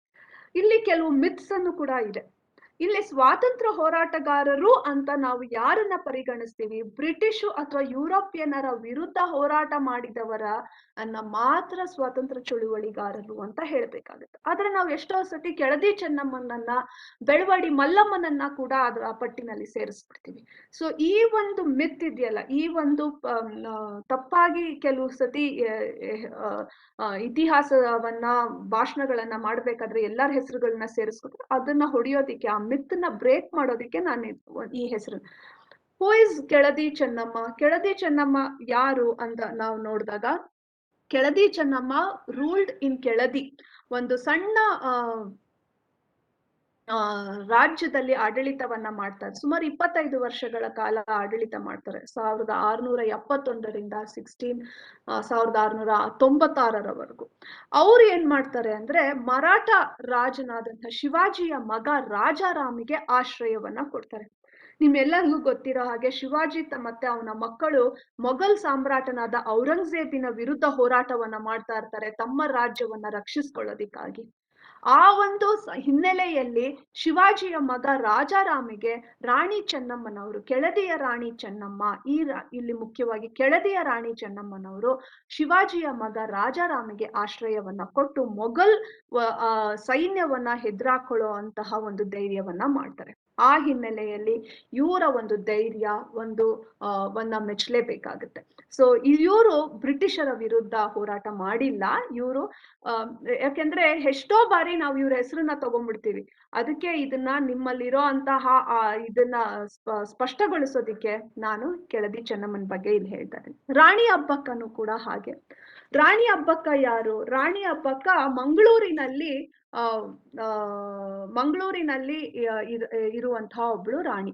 ಇಲ್ಲಿ ನಮಗೆ ಇತಿಹಾಸದ ದಾಖಲೆಗಳನ್ನ ಹುಡುಕ್ತಾ ಹೋದಾಗ ಅವಳು ಪೋರ್ಚುಗೀಸರ ವಿರುದ್ಧ ಹೋರಾಟ ಮಾಡ್ತಾರೆ. 1530ರಿಂದ 1599 ಈ ಅವಧಿಯಲ್ಲಿ ಅನೇಕ ಯುದ್ಧಗಳನ್ನ ಪೋರ್ಚುಗೀಸರೊಂದಿಗೆ ಮಾಡ್ತಾರೆ. ಅಬ್ಬಕ್ಕ ಯಾರು ಅಂತ ಹುಡುಕ್ತಾಗ ಇತಿಹಾಸದಲ್ಲಿ ನಾವು ಕೆಲವು ಸಿಕ್ಕಿರುವಂತಹ ವಿವರಗಳನ್ನ ನೋಡಿದಾಗ ನಮಗೆ ಅಲ್ಲಿ ಒಬ್ಬ ತಾಯಿ ಮತ್ತೆ ಅವಳ ಇಬ್ಬರ ಮಕ್ಕಳು ಅಬ್ಬಕ್ಕ, ಅವರೆಲ್ಲರೂ ಅಬ್ಬಕ್ಕ ಅಬ್ಬಕ್ಕ ಅಂತಾನೆ ಹೆಸರಿಟ್ಕೊಂಡಿದ್ರು. ಅವರು ಪೋರ್ಚುಗೀಸರ ವಿರುದ್ಧ ಹೋರಾಟ ಮಾಡಿದ್ದು. ಆದ್ರೆ ಹೆಚ್ಚಾಗಿ ನಾವು ಅಬ್ಬಕ್ಕ ಅಂದ್ರೆ ಒಂದು ವ್ಯಕ್ತಿ ಅಂತ ಪರಿಗಣಿಸ್ತೀವಿ. She is just one person ಅಂತ ಅನ್ಕೋತೀವಿ. She is just not one person.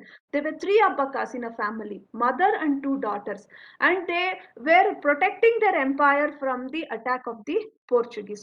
Ullal, ಮಂಗಳೂರ ಬಳಿ ಇರುವಂತಹ ಉಳ್ಳಾಳದಲ್ಲಿ ಇವರಿದ್ರು. ಬಟ್ ನಾವು ಹೇಗೆ ರಚನೆ ಮಾಡ್ಬಿಟ್ಟಿದ್ವಿ ನೋಡಿ, ಇತಿಹಾಸದ ರಚನೆಯ ಬಗ್ಗೆನೂ ನಾನು ನಿಮ್ಗೆ ಇಲ್ಲೊಂದ್ ಸ್ವಲ್ಪ ಹೇಳ್ತಾ ಇದ್ದೀನಿ. ಎಷ್ಟೋ ಬಾರಿ ನಾವು ಎಕ್ಸಾಕ್ಟ್ ಫ್ಯಾಕ್ಟ್ಸ್ ನ ರೆಪ್ರೆಸೆಂಟ್ ಮಾಡೋದಿಲ್ಲ. No, we come with lot of myths and legends. ಅವನು ಕೂಡ ನಾವು ಇತಿಹಾಸ ಫ್ಯಾಕ್ಟ್ಸ್ ಅಂತ ನಿಮ್ ಮುಂದೆ ಇಟ್ಬಿಡ್ತೀವಿ. ಬಟ್ ಆಕ್ಚುಲ್ ಆಗಿ there are so many misconceptions that we have to break. So she fought, and this is a statue which we have in Ullal. In the Ullal ಊರಿನಲ್ಲಿ ಕೇಂದ್ರ ಒಂದು ಬೀದಿನಲ್ಲಿ ಇರುವಂತಹ ಒಂದು ಸ್ಮಾರಕ ಇದು, ಅವಳ ಹೆಸರಿನಲ್ಲಿ ಇರುವಂತಹ ಸ್ಮಾರಕ ಇದು. Then coming to Bellavadi Mallamma. Who is Bellavadi Mallamma? Bellavadi Mallamma also is taken among one of the most prominent women leaders in Karnataka before the in the 19th century ಪ್ರಾರಂಭದಲ್ಲಿ ಇವರನ್ನ ನಾವು ಪ್ರಸ್ತಾಪ ಮಾಡ್ತೀವಿ. Bellavadi Mallamma was in Bellavadi is one small kingdom in Bailahonagalu Taluku, Belgaum district, and she was married to Isha Prabhu, a small chieftain. ಅವನ ಹೆಸರು ಈಶಾ ಪ್ರಭು ಅಂತ. and he was the subordinate of the Bijapur Sultans. ಅವನ ಕೈ ಕೆಳಗಡೆ ಒಂದು 300ರಷ್ಟು ಹಳ್ಳಿಗಳಿದ್ವು. ಅವನದೇ ಆದಂತ ಸೈನ್ಯ ಇತ್ತು. ತುಂಬಾ ಹೆಸರುವಾಸಿಯಾಗಿದ್ದ, ಅಲ್ಲಿ ಉತ್ತಮವಾದ ಆಡಳಿತವನ್ನ ನೀಡ್ತಾ ಇದ್ದ. ಈಶಾ ಪ್ರಭುವನ್ನ ವಿವಾಹ ಆಗ್ತಾಳೆ ಮಲ್ಲಮ್ಮ ಅನ್ನೋಳು. ಅವಳು ಸೋಂಡೆ ಅನ್ನೋ ಒಂದು ರಾಜ್ಯದಿಂದ ಬಂದಂತಹ ರಾಜಮನೆತನದಿಂದ ಬಂದಂತವಳು. ತುಂಬಾ ಒಳ್ಳೆ ಶಿಕ್ಷಣವನ್ನ ಪಡೆದು ಕುದುರೆ ಸವಾರಿ ಮತ್ತೆ ಕತ್ತಿ ವರ್ಸೆ ಇದನ್ನೆಲ್ಲ ಚೆನ್ನಾಗಿ ಕಲ್ತಿರ್ತಾಳೆ. ಶಿವಾಜಿಯ ಒಂದು ಸೈನ್ಯ ಏನಾಗಿರುತ್ತೆ, ಎಡವಾಡದಲ್ಲಿ ತನ್ನ ಬಿಡಾರವನ್ನ ಹಾಕಿರ್ತಾರೆ ಶಿವಾಜಿ ಸೈನಿಕರು. ಆ ಸಂದರ್ಭದಲ್ಲಿ ಬೈಲ್ಹೊನಗಲ್ಲಿನಲ್ಲಿ ಇರುವಂತಹ ಕೆಲವು ಅಂಗಡಿಗಳ ಮೇಲೆ ದಾಳಿ ಮಾಡಿ ಲೂಟಿ ಮಾಡ್ಬಿಟ್ಟಿರ್ತಾರೆ ಶಿವಾಜಿ ಸೈನಿಕರು. ಮತ್ತೆ ಕೆಲವು ಹಸುಗಳನ್ನ ಕೂಡ ಅವರು ಎಳ್ಕೊಂಡು ಹೋಗ್ಬಿಟ್ಟಿರ್ತಾರೆ. ಸೊ ಹೀಗಾಗಿ ಬೆಳಗಾಂನಲ್ಲಿ ಈಶಾ ಪ್ರಭುಗೂ ಮತ್ತೆ ಆ ಶಿವಾಜಿಯ ಸೈನಿಕರ ನಡುವೆ ಒಂದು ಘರ್ಷಣೆ ಆಗುತ್ತೆ ಈ ವಿಷಯವಾಗಿ. ಆ ಸೈನಿಕರ ಈ ಘರ್ಷಣೆಯಲ್ಲಿ ಏನಾಗುತ್ತೆ, ಈಶಾ ಪ್ರಭು ಸಾವನ್ನಪ್ತಾನೆ ಆ ಒಂದು ಘರ್ಷಣೆಯಲ್ಲಿ. ಆಗ ಮಲ್ಲಮ್ಮ ಆ ಒಂದು ಇದರಲ್ಲಿ ಮುಂದೆ ನಿಂತು ತನ್ನ ಸೈನಿಕರ ಒಂದು ನಾಯಕತ್ವವನ್ನ ವಹಿಸಿ ಶಿವಾಜಿಯ ಸೈನಿಕರನ್ನ ಸೋಲಿಸಿ ಹಿಮ್ಮೆಟ್ಟುವ ಹಾಗೆ ಮಾಡ್ತಾಳೆ. ನಂತರ ಶಿವಾಜಿಗೆ ವಿಷಯ ತಿಳಿದು ಅವಳನ್ನ ಗೌರವಿಸೋದು ಕೂಡ ಉಂಟು.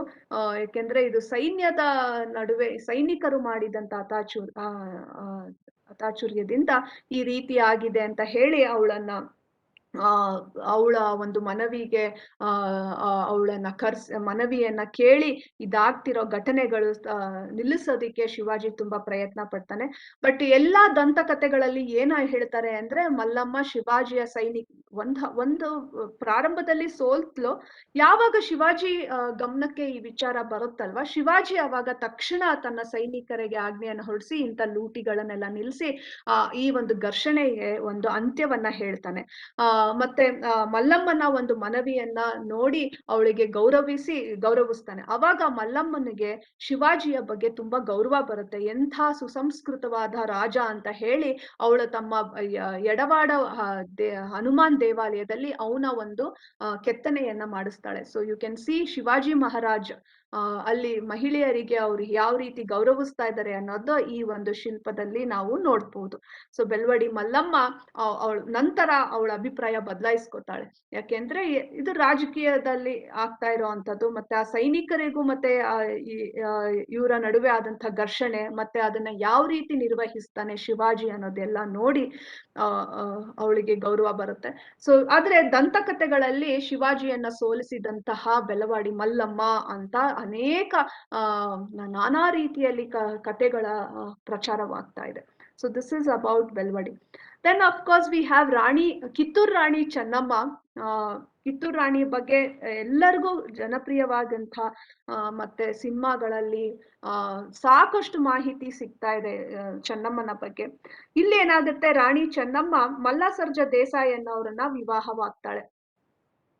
ವಿವಾಹವಾದ ಕೆಲವು ವರ್ಷಗಳ ನಂತರ ಮಲ್ಲಸರ್ಜ ಸಾವನ್ನಪ್ತಾನೆ. ಅವ್ರಿಗಿದ್ದಂಥ ಒಬ್ಬ ಮಗ ಕೆಲವು ವರ್ಷಗಳ ನಂತರ ಅವನು ಸಾವನ್ನಪ್ಪಿಸ್ತಾನೆ. ಆಗ ರಾಣಿ ಚೆನ್ನಮ್ಮ ಏನ್ ಮಾಡ್ತಾಳೆ, ಒಬ್ಬನನ್ನ ದತ್ತು ತಗೋತಾಳೆ, ಒಂದು ಮಗುವನ್ನ ದತ್ತು ತಗೋತಾಳೆ. ಆದ್ರೆ ಬ್ರಿಟಿಷ್ನವರು ದತ್ತು ಮಕ್ಕಳನ್ನ ಒಪ್ಪೋದಿಲ್ಲ. ಬ್ರಿಟಿಷ್ನವರು ಒಂದು ಡಾಕ್ಟ್ರಿನ್ ಆಫ್ ಲ್ಯಾಪ್ಸ್ ಅಂತ, ದತ್ತು ಪುತ್ರರಿಗೆ ಹಕ್ಕಿಲ್ಲ ಅಂತ ಒಂದು ಕಾನೂನನ್ನ ಜಾರಿಗೆ ತಂದಿರ್ತಾರೆ. ಆ ಕಾನೂನಿನ ಪ್ರಕಾರ ಭಾರತೀಯ ಯಾವ ಮನೆತನವು, ರಾಜ್ಯ ಮನೆತನವೂ ಕೂಡ ದತ್ತು ತಗೊಳ್ಳೋ ಹಾಗಿಲ್ಲ. ತಮ್ಮ ಸ್ವಂತ ಮಕ್ಕಳಿದ್ರೆ, ತಮ್ಮ ರಕ್ತವನ್ನು ಹಂಚಿಕೊಂಡ ಹುಟ್ಟಂತ ಮಕ್ಕಳಿದ್ದಾಗ ಮಾತ್ರ ಆ ರಾಜ್ಯ ಅವರಿಗೆ ದಕ್ಕುತ್ತೆ. ದತ್ತು ಪುತ್ರರಿಗೆ ಹಕ್ಕಿಲ್ಲ ಅಂತ ಕಾನೂನು ತಂದಿರ್ತಾರೆ. ಸೊ ಕಿತ್ತೂರು ರಾಣಿ ಚೆನ್ನಮ್ಮ ತಗೊಂಡಂತಹ ದತ್ತು ಮಗನಿಗೆ ರಾಜ್ಯವನ್ನ ಕೊಡೋದಿಕ್ಕೆ ನಿರಾಕರಿಸ್ತಾರೆ. ಬದಲಿಗೆ ಅದನ್ನ ಬ್ರಿಟಿಷ್ ಸಾಮ್ರಾಜ್ಯಕ್ಕೆ ಸೇರಿಸ್ಕೊಳ್ಳೋದನ್ನ ತೀರ್ಮಾನ ಮಾಡ್ತಾರೆ.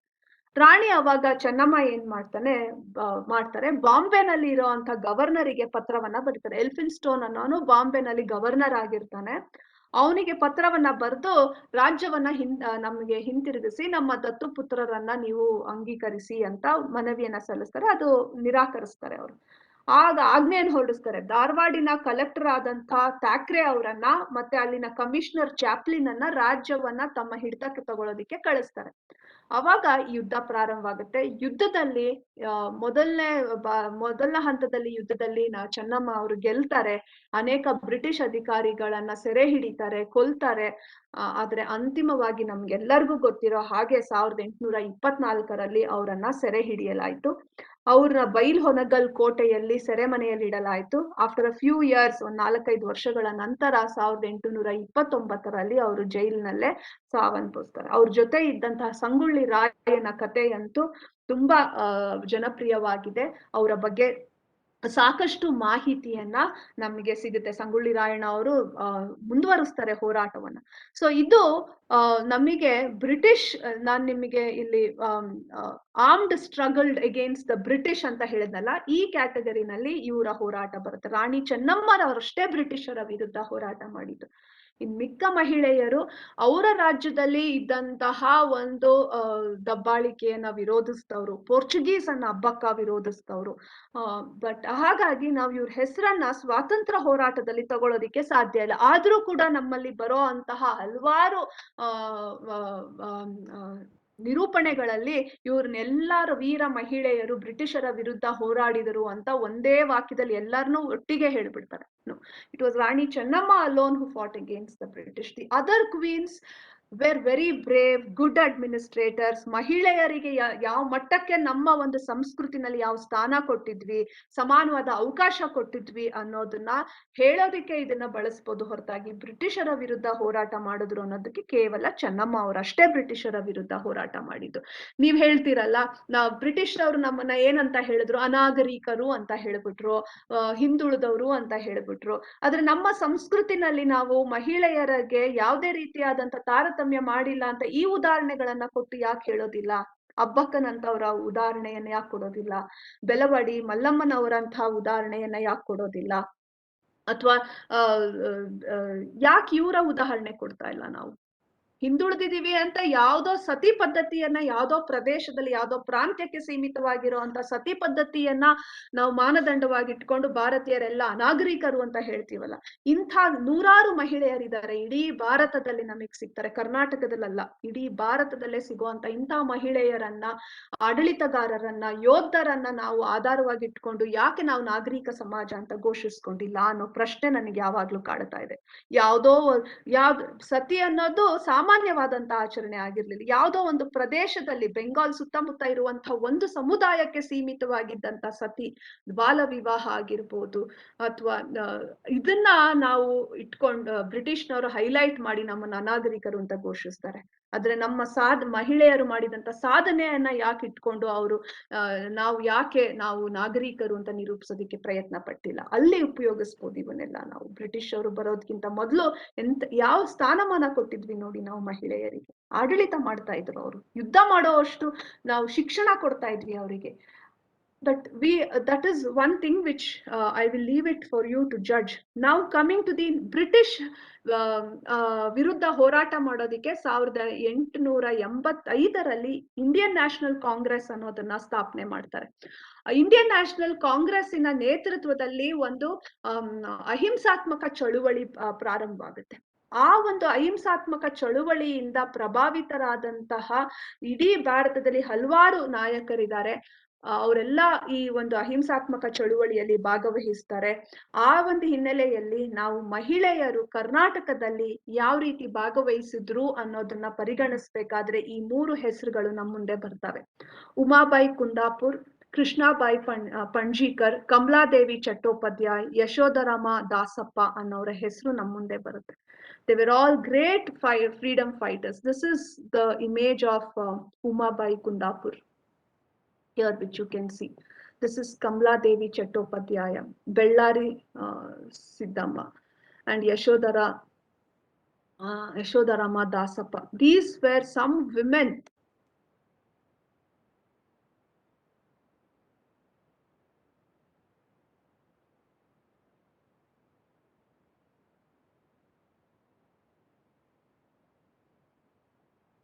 Okay, just give me a second. Ileno on ಸ್ವಲ್ಪ hang ಆಯ್ತು. I will just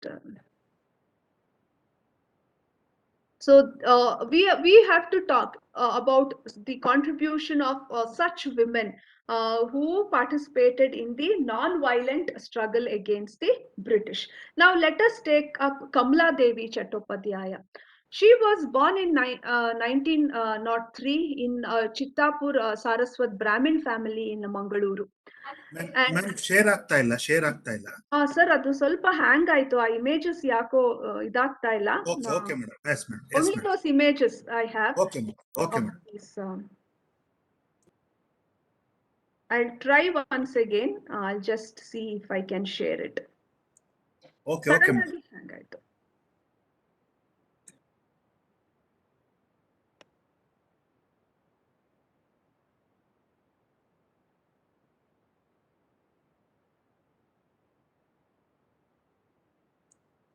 full screen ಮಾಡ್ಕೊಳ್ಳಿ madam.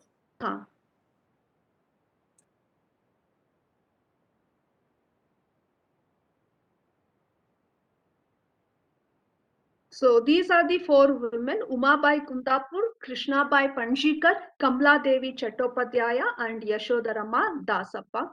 These were the 4 women, and these are the images. I just have images, no text. Actually, I have made into PPT. So I thought since it's not visible, I thought it's okay. So Kamala Devi Chattopadhyaya was a social reformer, a feminist, a creator of Faridabad for craftsmen who migrated from Pakistan ಇಂದ ಬಂದಂತಹ ಕೆಲವು ಕುಶಲ ಕಾರ್ಮಿಕರಿಗೆ ಆಶ್ರಯವನ್ನ ನೀಡಿ ಫರೀದಾಬಾದ್ ಅನ್ನೋ ಒಂದು ಪ್ರದೇಶವನ್ನ ನಿರ್ಮಾಣ ಮಾಡ್ತಾರೆ. ಹಲವಾರು ಕ್ಷೇತ್ರದಲ್ಲಿ ಇವರು ಒಂದು ತಮ್ಮ ಸೇವೆಯನ್ನ ಸಲ್ಲಿಸಿದ್ದಾರೆ. ಕೈಗಾರಿಕೆಗಳಲ್ಲಿ, ಹ್ಯಾಂಡಿಕ್ರಾಫ್ಟ್ ಅಲ್ಲಿ, ಕೈಮಗ್ಗಗಳಲ್ಲಿ, ಮತ್ತೆ ನಾಟಕಗಳಲ್ಲೂ ಕೂಡ ಇವರು ತುಂಬಾ ಕೊಡುಗೆಯನ್ನ ನೀಡಿದ್ದಾರೆ. ನಂತರ ಸ್ವಾತಂತ್ರ್ಯ ಬಂದ ಮೇಲೆ ಅನೇಕ ಸಂಸ್ಥೆಗಳನ್ನ ಸ್ಥಾಪಿಸುವ ಮೂಲಕ ಅವರು ತಮ್ಮ ಸೇವೆಯನ್ನ ಮುಂದುವರಿಸ್ತಾರೆ. So we are going to talk about, I have stopped sharing the screen because that is the only slide I had about Kamalabai Chattopadhyaya. But to say more about Kamalabai Kamla Devi. She was born in 1903. Why am I mentioning these dates and her caste and all that? Because to give you a feel of their background. ಒಂದು ನಾನು ಅವ್ರ ಜಾತಿ ಮತ್ತೆ ಆ ಪ್ರದೇಶವನ್ನ ಹೇಳಿದಾಗ ನೀವು ಆ ಸಂಪ್ರದಾಯಗಳು ಏನಿದ್ವು ಅನ್ನೋದನ್ನ ಊಹಿಸ್ಕೊಳ್ಳೋದಿಕ್ಕೆ ಸಾಧ್ಯವಾಗುತ್ತೆ. ಹಾಗಾಗಿ ನಾವು ಈ ಅವರ ಹಿನ್ನೆಲೆಯನ್ನ ತಿಳಿಸ್ತಾ ಇದ್ದೀವಿ. Not that I want to highlight caste or something, because it's important. ನಾವು ಚಿತ್ತಾಪುರ್ ಸಾರಸ್ವತ್ ಬ್ರಾಹ್ಮಣ್ ಅಂದ್ರಾಗ ಆ ಬ್ರಾಹ್ಮಣ್ ಸಂಪ್ರದಾಯಗಳು ಏನಿತ್ತು, ಎಷ್ಟು ಕಟ್ನಿಟ್ಟಾಗಿದ್ವು ಸಂಪ್ರದಾಯ, ಮಹಿಳೆಯರನ್ನ ಯಾವ ರೀತಿ ಅವರು ನೋಡ್ತಾ ಇದ್ರು ಅನ್ನೋದೆಲ್ಲ ಕೂಡ ನೀವು ಪರ್ಸೀವ್ ಮಾಡ್ಬೋದು. ಹಾಗಾಗಿ ನಾನು ಇದನ್ನೆಲ್ಲ ಹೇಳ್ತಾ ಇದ್ದೀನಿ. ಸೊ ಶಿ ವಾಸ್ ಒಂದು ಶ್ರೀಮಂತವಾದಂತಹ, ಸಾಂಸ್ಕೃತಿಕವಾಗಿ ಶ್ರೀಮಂತವಾಗಿರುವಂತಹ ಒಂದು ಪ್ರದೇಶದಲ್ಲಿ ಬೆಳೆದಿದ್ದಾರೆ ಅವರು. ನೃತ್ಯ, ಸಂಗೀತ, ಯಕ್ಷಗಾನ ಇವೆಲ್ಲವೂ ಕೂಡ ಇಂಥ ಒಂದು ಸಾಂಪ್ರದಾಯಿಕ ಕಲೆಗಳಲ್ಲಿ ನಡುವೆ ಇವರು ಬೆಳೆದಿರ್ತಾರೆ. ಆದ್ರೆ ಅವರ ತಂದೆ ಮರಣದ ನಂತರ ಅವ್ರು ಏನ್ ಮಾಡ್ತಾರೆ, ಕಮಲಾದೇವಿ ಅವರು ತಮ್ಮ ಚಿಕ್ಕಪ್ಪನ ಮನೆಗೆ ಬರ್ಬೇಕಾಗತ್ತೆ. ಅಲ್ಲಿ ಬಂದಾಗ ಅವ್ರಿಗೊಂದು ಹೊಸ ವಾತಾವರಣ, ಅಲ್ಲಿ ಇದ್ದಂತ ವಾತಾವರಣ ಏನಂದ್ರೆ, ಅಲ್ಲಿ ಯಾವಾಗ್ಲೂ ಗೋಪಾಲ್ ಕೃಷ್ಣ ಗೋಖಲೆ ಆಗಿರ್ಬೋದು, ಶ್ರೀನಿವಾಸ್ ಶಾಸ್ತ್ರಿ, ರಮಾಬಾಯಿ ರಾನಡೆ, ಆನಿ ಬೆಸೆಂಟ್ ಅಂತ ನಾಯಕರ ಒಂದು ಒಳನಾಟಕ್ಕೆ ಒಳನಾಟದಲ್ಲಿ ಅವರು ಬೆಳೆಯೋದಿಕ್ಕೆ ಒಂದು ಅವಕಾಶ ಸಿಗುತ್ತೆ. 14ನೇ ವಯಸ್ಸಿನಲ್ಲಿ ವಿವಾಹಿತರ ಮದುವೆ ಆಗ್ತಾರೆ. ಆದ್ರೆ 2 ವರ್ಷದಲ್ಲಿ ವಿಧವೆಯೂ ಕೂಡ ಆಗ್ತಾರೆ. ಒಂದು ಬ್ರಾಹ್ಮಣ ಕುಟುಂಬದಲ್ಲಿ ವಿಧವೆಯ ಸ್ಥಾನ ಏನು ಅನ್ನೋದು ನೀವು ಕಲ್ಪಿಸ್ಕೋಬಹುದು. ಅಂಥ ಪರಿಸ್ಥಿತಿಯಲ್ಲೂ ಕೂಡ ಅವರು ಮಡ್ರಾಸಿಗೆ ಹೋಗಿ ಕ್ವೀನ್ಸ್ ಮೇರಿ ಕಾಲೇಜ್ನಲ್ಲಿ ತಮ್ಮ ಅಧ್ಯಯನವನ್ನ ಮಾಡ್ತಾರೆ. ಅಲ್ಲಿ ಅವರು ಹರೀಂದ್ರನಾಥ್ ಚಟ್ಟೋಪಾಧ್ಯಾಯನ್ ಅವರ ಭೇಟಿಯನ್ನ ಮಾಡ್ತಾರೆ. ಅವರು ಸರೋಜಿನಿ ನಾಯ್ಡು ಅವರ ಸೋದರರಾಗಿರ್ತಾರೆ.